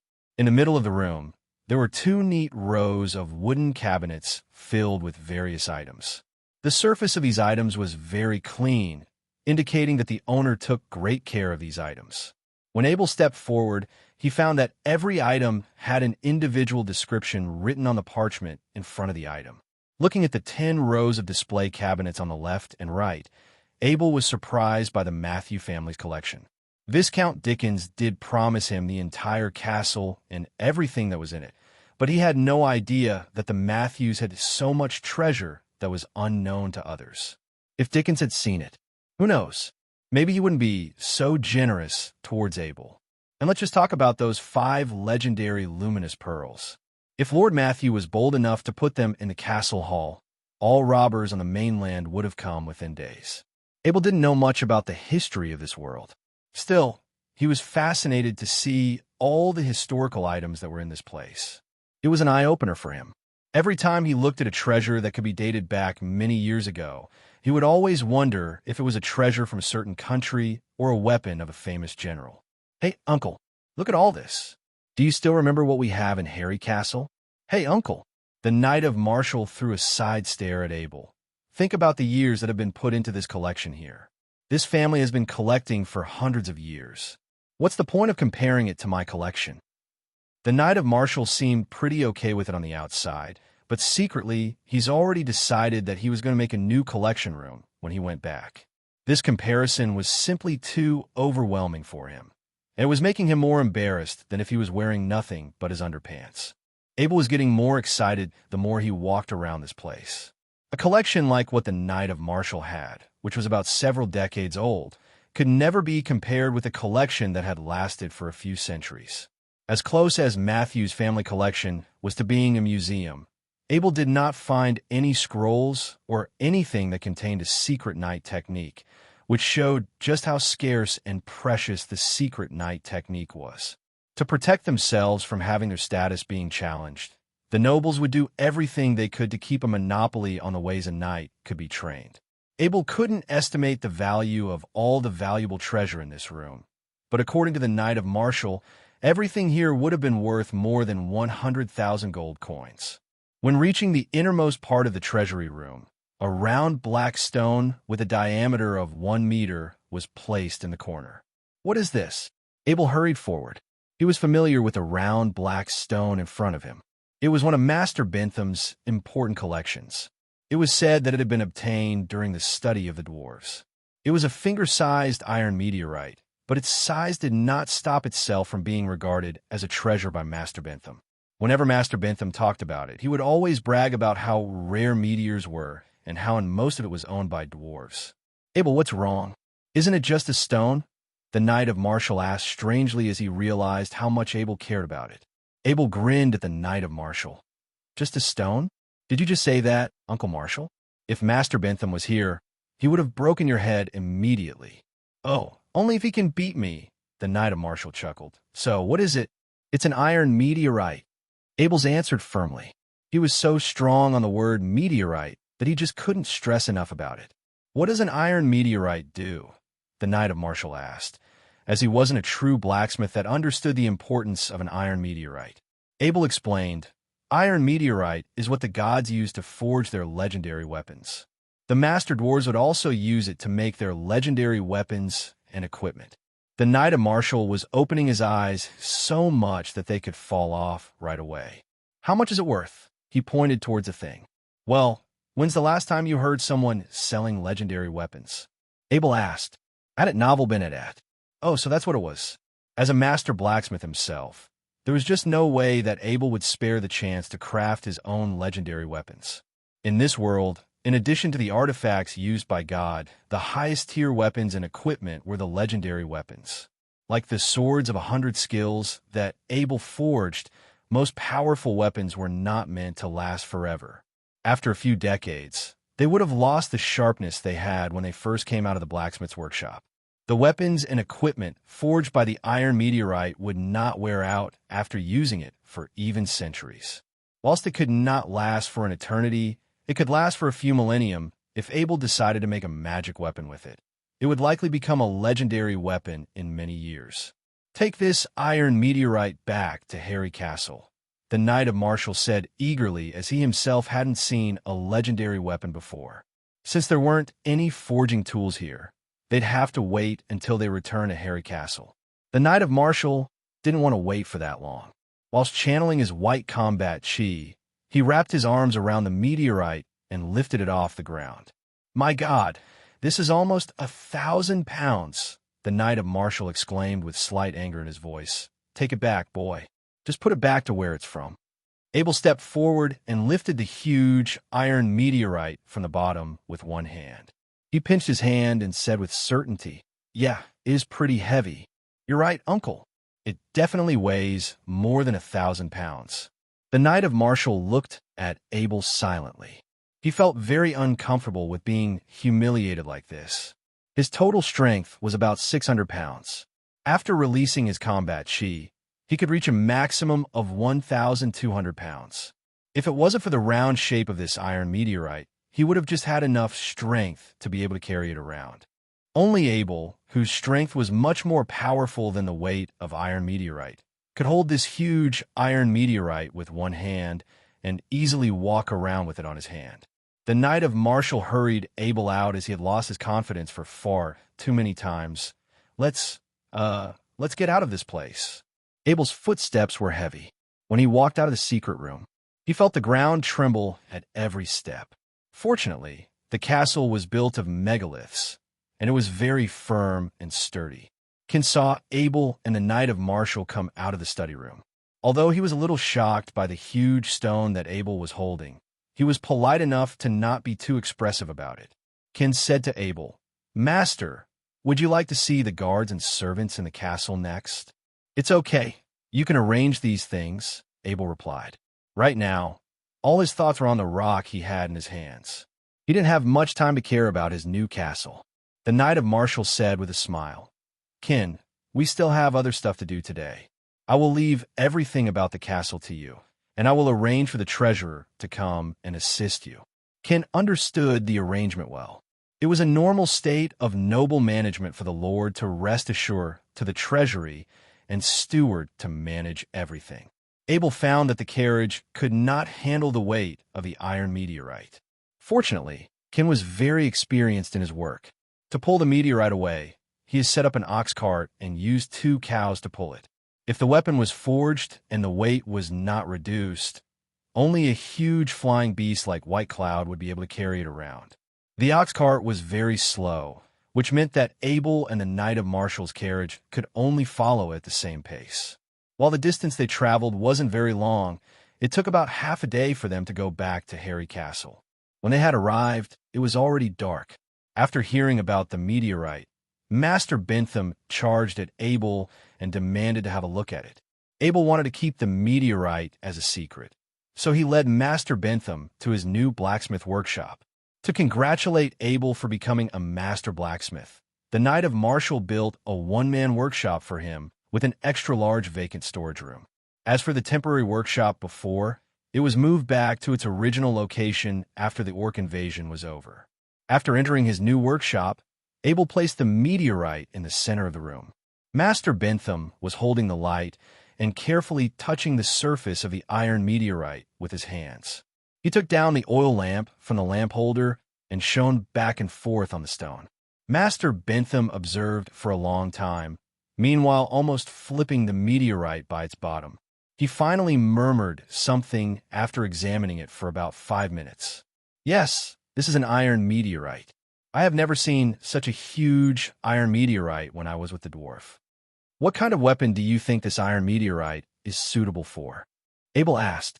He had some doubts about what to do with this iron meteorite.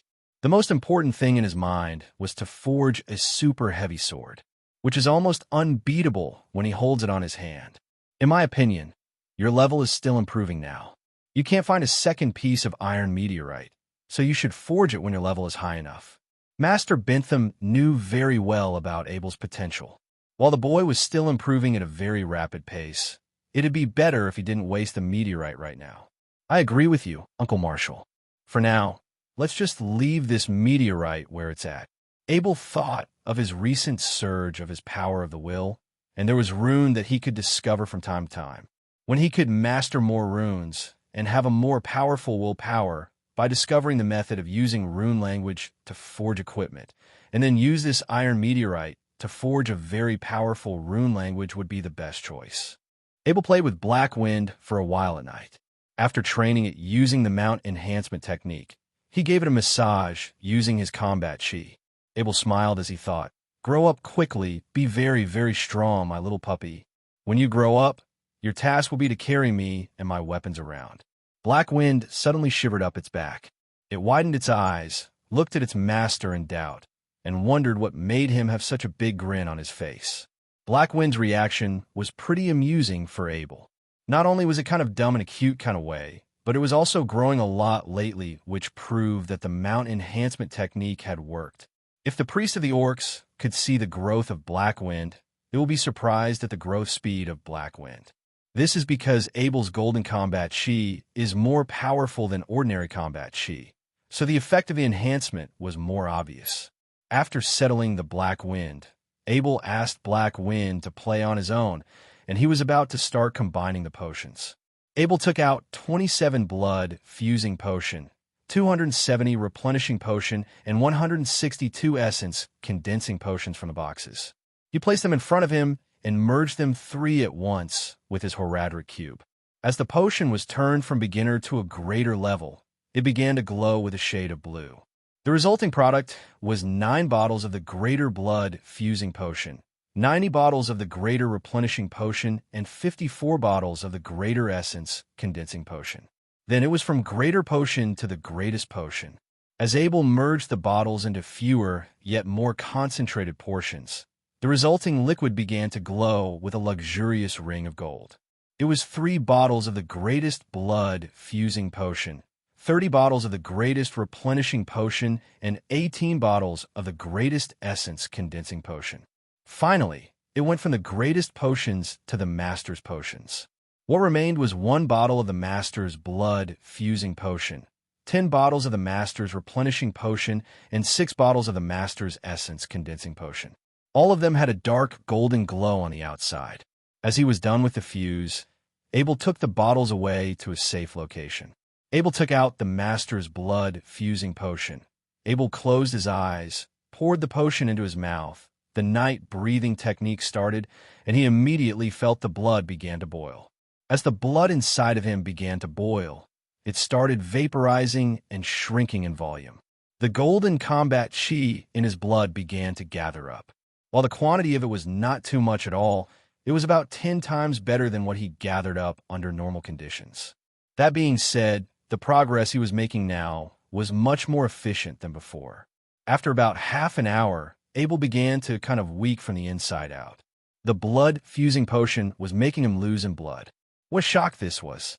This was not what the blood fusing potion was known to do. Wouldn't his blood level just stop decreasing if it became too dangerous for him? Abel quickly poured a replenishing potion into his mouth. After the Master's blood fusing potion entered his body, it felt like his whole inside was burning like a lit oil barrel. It felt better later on, and he soon got used to this feeling. A new meridian did take form, but there wasn't much combat chi inside of it. It was an empty meridian. If it wasn't for the supplements he's made, it would take years for Abel to fill them in with his chi pressure point. Abel didn't expect a Master's Blood fusing potion to be this effective. If he didn't make any replenishing potion, he would have been the first knight to be turned into a mummy by a potion. Speaking from history, Abel didn't know if there was anyone who had drank a Master's Blood fusing potion before. According to Miss Yvette from the Edmonds Boutique shop, with the current amount of supplies the market could provide, the best blood fusing potion available to this world would only be in the intermediate level. Frankly, what that meant was that Abel had just turned himself into a guinea pig for a first-time ever experiment. It was a very frightening experience, he thought to himself. From what Abel had noticed, the ratios used to make the blood fusing potion and the replenishing potion were the same. It was always a 1 to 10, but a Master's potion had none of the side risks that could be posed to its leaders. Better yet, it was effective after just 1 consumption. After drinking 1 bottle of the Master's blood fusing potion, Abel would have to drink 10 bottles of the Master's replenishing potion to recharge his body. This kind of training would at least cost him 4,000 gold coins, a sum he could buy a whole potion store with. If Abel kept doing this, he would have got to spend a tremendous amount of money to fuse his Master's potion. As for whether the Edmonds Boutique shop could have enough supply, or whether making such large purchases would bring any suspicion, these were all very practical issues that Abel would have to think about. After drinking the blood fusing potion and the replenishing potion, Abel took out a Master's Essence condensing potion and drank it down his throat. Once its content had entered his body, it became this hot stream of energy that went straight into his chi core. If he used his power of the will, he could even feel his chi core contracting at a strength that he wouldn't normally notice. Abel took out another bottle that was crafted by his Horadric Cube. After he did, he felt a soft contraction in his chi core again. For more bottles, Abel filled it with his power of the will. It would have to take at least 100 bottles of such potion to make any qualitative changes. These 6 bottles of the masterclass potion had cost Abel 1,600 gold coins. One bottle was 2,700 gold coins, and this number was multiplied by 100, so the total summed 270,000 gold coins. Abel felt like robbing a bank right now. Although he had a divine item like his Horadric Cube, there was just too much time and ingredients he would have to expend to use it. Besides, selling the finished product was not an easy task at all. It'd be difficult to explain their source. There would certainly be a lot of trouble for him if people started suspecting him. Abel decided that, in addition to some necessary training and experiments, the rest of his time would be used to forge weapons and sell them for money. The fastest way to make money was by crafting weapons. It was also the most non-controversial way to engage in trade. Drowned in his thoughts, Abel entered into his dreams and saw himself on top of a mountain of treasures. All the treasures were different potions that he had made. He was spending every hour making a master's potion. The only time that he didn't was when he had finished making them and falling asleep right on the spot. Without having a sense of time, Abel's face felt kind of itchy. He opened his eyes and saw Black Wind licking his face with its stretched-out tongue. "Ah, damn it," Abel called out. He didn't finish making his potions. Even while sleeping, Abel worked hard all night to combine his potions. As a result, he didn't get to drink a single bottle of them. Abel thought for a while, picked up Black Wind, and started scratching on the belly of the Black Wind, while Black Wind twisted his little body as it felt itchy from the top to bottom. After playing with Black Wind for a while, Abel started his night practice every morning. He ate his breakfast and came to the workshop that he's built inside the castle. As there was simply too much of his creation that had to hide away, Abel had become even more cautious than when he first came into this world. He would often use the Horadric Cube in his forge, and while doing so, he would need to use a lot of special techniques, most of which he'd rather not let the others know about. From now on, he decided that he would only make tools inside his workshop. When Abel entered the operation room, he found a gorgeous carriage parked in the operating room. "Lindsay's pretty fast, isn't he?" Abel mumbled to himself. Abel stepped forward for a closer look at this carriage. Its entire structure was made completely out of wood. On the surface were engraved with the pictures of the heroic battle of the first king of the Duchy of Carmel. There were 4 such pictures on each side, each depicting a famous battle that was recorded in the nation's history. Such art style was very common throughout the land. Adet novel Benedat. The interior wall of the carriage was lined with soft padding, and the outside was wrapped with animal hides. The seat was soft, too. With these features in place, it could be said that the designer wanted the carriage to have some sort of shock-resistant properties. The wheel of this carriage was made out of wood. The outer ring was surrounded by a layer of a thin iron sheet to protect the interior structure. The middle axle was all forged by forged steel. It wasn't like Abel was unpleased with the design of carriage. If anything, he was very satisfied with it. The most he needed to add was some small modifications. As for decorations, there wasn't a need for it. Compared to those car repairs back on Earth, the way Abel disassembled a vehicle was very simple. First, he loosened the buckle of the wheel. He then lifted the seat off of the wheel axle, and the wheels were unloaded automatically. Lastly, he took the parts apart and laid them neatly on the ground around him. Comment, Euro. Comment FIRST rate this chapter vote with Power Stone. Chapter 61, Super Cow Cart. Translator, Exodus Tales Editor, Exodus Tales. The first he needed was to fix up the stability of the horse carriage. Abel added 4 groups of bulky springs between the wheels and the body of the carriage as shock absorbers. Abel was sure that the quality of these springs would be unmatchable. This was not only because Abel remembers how to make the spiral springs from his past incarnation, but it was also due to his incomparable strength. When it came to making these springs, one needed to throw the spring iron into the furnace, then slowly strike it until it became a thick stick of iron. Afterward, one needed to wrap the stick of iron around an iron rod. Since Abel did not have the equipment for this, that's where his enormous strength could shine. Although these spring irons were not as strong as the 100 skills irons, it was still impossible for a normal human to bend. If Abel's body did not develop in such a rapid pace in these past few days, there's no way he could do this. There were 4 springs in a group. Every group was secured by a sheet of metal at the bottom of the carriage between the wheels. It took Abel a large amount of time and effort to secure this total of 16 springs. The shock absorbers had been completed. Then, it was the most crucial step. Before this, Abel had already forged 20 thick rectangle sheets of 100 skills iron. Only Abel would have used 100 skills iron to form an ordinary sheet. Normally, these type of iron was only used in the weapons of the highest value, such as a big sword. In fact, they were treated as treasures by all blacksmiths. Abel drew out a rough area on the sheet and proceeded to throw it in the furnace. After it was burning red, he took it out with a tong. Then he put a hole for the gem on the sheet with a hammer drill. After Abel drilled a hole in all 20 of the sheets, he threw them all into the water for cooling. After he whipped them dry, it was rune drawing time. He had prepared to draw some ice magic runes, which he was way too familiar with. However, this time he would be using the intermediate ice magic rune ink he had combined. The rune path created by these intermediate rune ink was often very fragile, so it was better to still be very careful. On top of that, Abel would be using this on his own carriage, so safety was definitely a priority. However, these rune inks were combined anyway, so it didn't actually cost that much. Since Abel's power of the will had increased, drawing runes were like a walk in the park. He had drawn 5 runes in a roll until he felt his power of the will depleting. He rested for 30 minutes before drawing another 5 runes. Just like that, 10 ice magic runes were complete.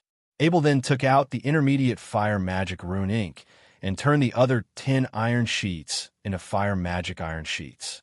In the hole of each of the sheets, Abel separately placed 10 blue gems and 10 red gems. All of these gems were combined by Abel, so the cost was low as well. Afterward, Abel used some normal iron to forge 2 large boxes. He then put some small holes on it with a hammer drill and placed each of them on each side of the carriage. Then, Abel secured some fan arms onto each of the holes inside the cupboard. There were conveyor belts connecting the fan arm to the wheels, allowing it to spin. That's where the 20 sheets of iron could show its power. He secured the 10 ice magic iron sheets on each of the 10 fan arms on one of the large boxes. Outside the cupboard, Abel added a handle. There were 10 different modes to the handle. If one pulled on the handle in the lowest mode, it would only ignite to 1 ice magic iron sheet, thus only unleashing a small amount of ice magic power. As the gears went higher, the more magic sheet it would ignite, thus the ice magic power would increase as well. When a carriage was moving, the conveyor belt would spin these sheets inside the large box according to the motion of the wheels. When the ice magic power was ignited, cool air would blow out from those small holes of the box. This was a special ice magic air conditioner designed by Abel. It used the same technology as those ice magic big sword of his. Since a big sword normally would be sold for 20,000 gold coins in an auction, if each sheet of iron worth the same amount of a big sword, this air conditioner could worth more than 200,000 gold coins. Of course, if you want to calculate the price of this thing, who could forget about the intermediate rune ink? Since the material for these ink was extremely rare, they were almost priceless. Therefore, it was very hard to calculate the actual price. With the same method, Abel installed the 10 fire magic sheets into the other large box, thus creating a fire magic heater. This entire air conditioning system could cost well over 400,000 gold coins. Abel wondered if he should mass produce it. A mere air conditioning system like this could pay for the training fees for his entire life. Normally, when a horse carriage was made, the gap between the wheels and the body of the carriage was only filled with some lubricants. This method seemed very outdated to Abel. Since he had now installed the springs onto each of the wheels, they could continue moving despite the bumpy roads. It would also go faster since it required much less effort for the bull or horse to pull. Abel also did some upgrades to the wheels of the carriage. He wrapped layers of orc skin on each of its rims. The outermost layer was equipped with the highest quality orc skin. These orc skins were found in the secret collection of the Knight of Martial. Due to their small surface area, they could not be turned into armors. Therefore, they were just gathering dust in the storage. Only until now, Abel had taken it out to use it as tires for the carriage. Just like that, the super luxurious horse carriage has completed its upgrade. Abel called in some carpenter from the castle. He told them to secure the 2 large boxes of the air conditioner with wood and turn it into 2 tables. Now, both the front and back of the carriage was equipped with 2 sofas, 2 tables on each side, and under which was an air conditioning system. Abel had sacrificed 3 days of effort to make this horse carriage, or bull carriage, since it would be pulled by inferno bulls. He was sure that the Lord of Martial would be very satisfied to receive this as a birthday gift. Abel then took out the 2 different rune signs he got from the worgen. Although he had never seen these runes before, according to the Knight of Soroya, who was the leader of the knight brigade that battled the orcs, a worgen had also taken out a sign like this when it was being attacked. It hugely reduced the impact of the 33 knights' combined combat chi strike. As far as Abel could remember, there weren't many runes in Diablo II that could reduce impact. If Abel's train of thoughts was correct, these 2 rune signs could very well be the 12 #SOL Thor runes. 12 #SOL Thor. +9 the lowest impact. Offset physical impact 7. Abel didn't know what offset physical impact 7 meant in reality. However, he was reminded of the wound that was on a white cloud. Although it was long, it wasn't too deep. Abel speculated the rune sign must have drastically reduced the power of the 33 knights' combined combat chi. Therefore, offset physical impact 7 should be around the force of around 30 official knights. Although Abel was unsure how much power a commander would have, this rune should be more than capable of defending against an elite or below knight. Abel had an idea. He should make a shield out of this rune, since it was still too challenging for him to make great defending weapons such as the ancient vow with rune language. These single rune weapons should be doable. Although Abel was not used to making shields, he didn't think it would be a problem because of his incredible strength and his increasing power of the will. Abel decided to make a knight's shield, also known as the kite shield. These shields were flat on the top and sharp at the bottom. They were very commonly used by knights. Its surface was often color-painted with the knight's family's coat of arms. It was practical and functional. Abel picked out the best iron from the iron ore. He decided to start from scratch. It was the first time he would make a rough iron model since his strength has developed drastically. This time, he struck the iron with a 100-pound hammer. He couldn't help it. The 30-pound hammer he used before felt like a toothpick in his hand. Although this 100-pound hammer still felt a bit light, it was already the heaviest one he could find. He started from 1 skill and forged it into 80 skills with almost no effort at all. He realized he didn't even need to utilize his power of the will to do this. He could just use his brutal force. As he kept striking the iron with this nonsensical method, so it had turned into 100 skills. By this point, he was no longer satisfied with a 100 skills model of iron. If he had used his power of the will on top of this, who knows how many more skills could he forge?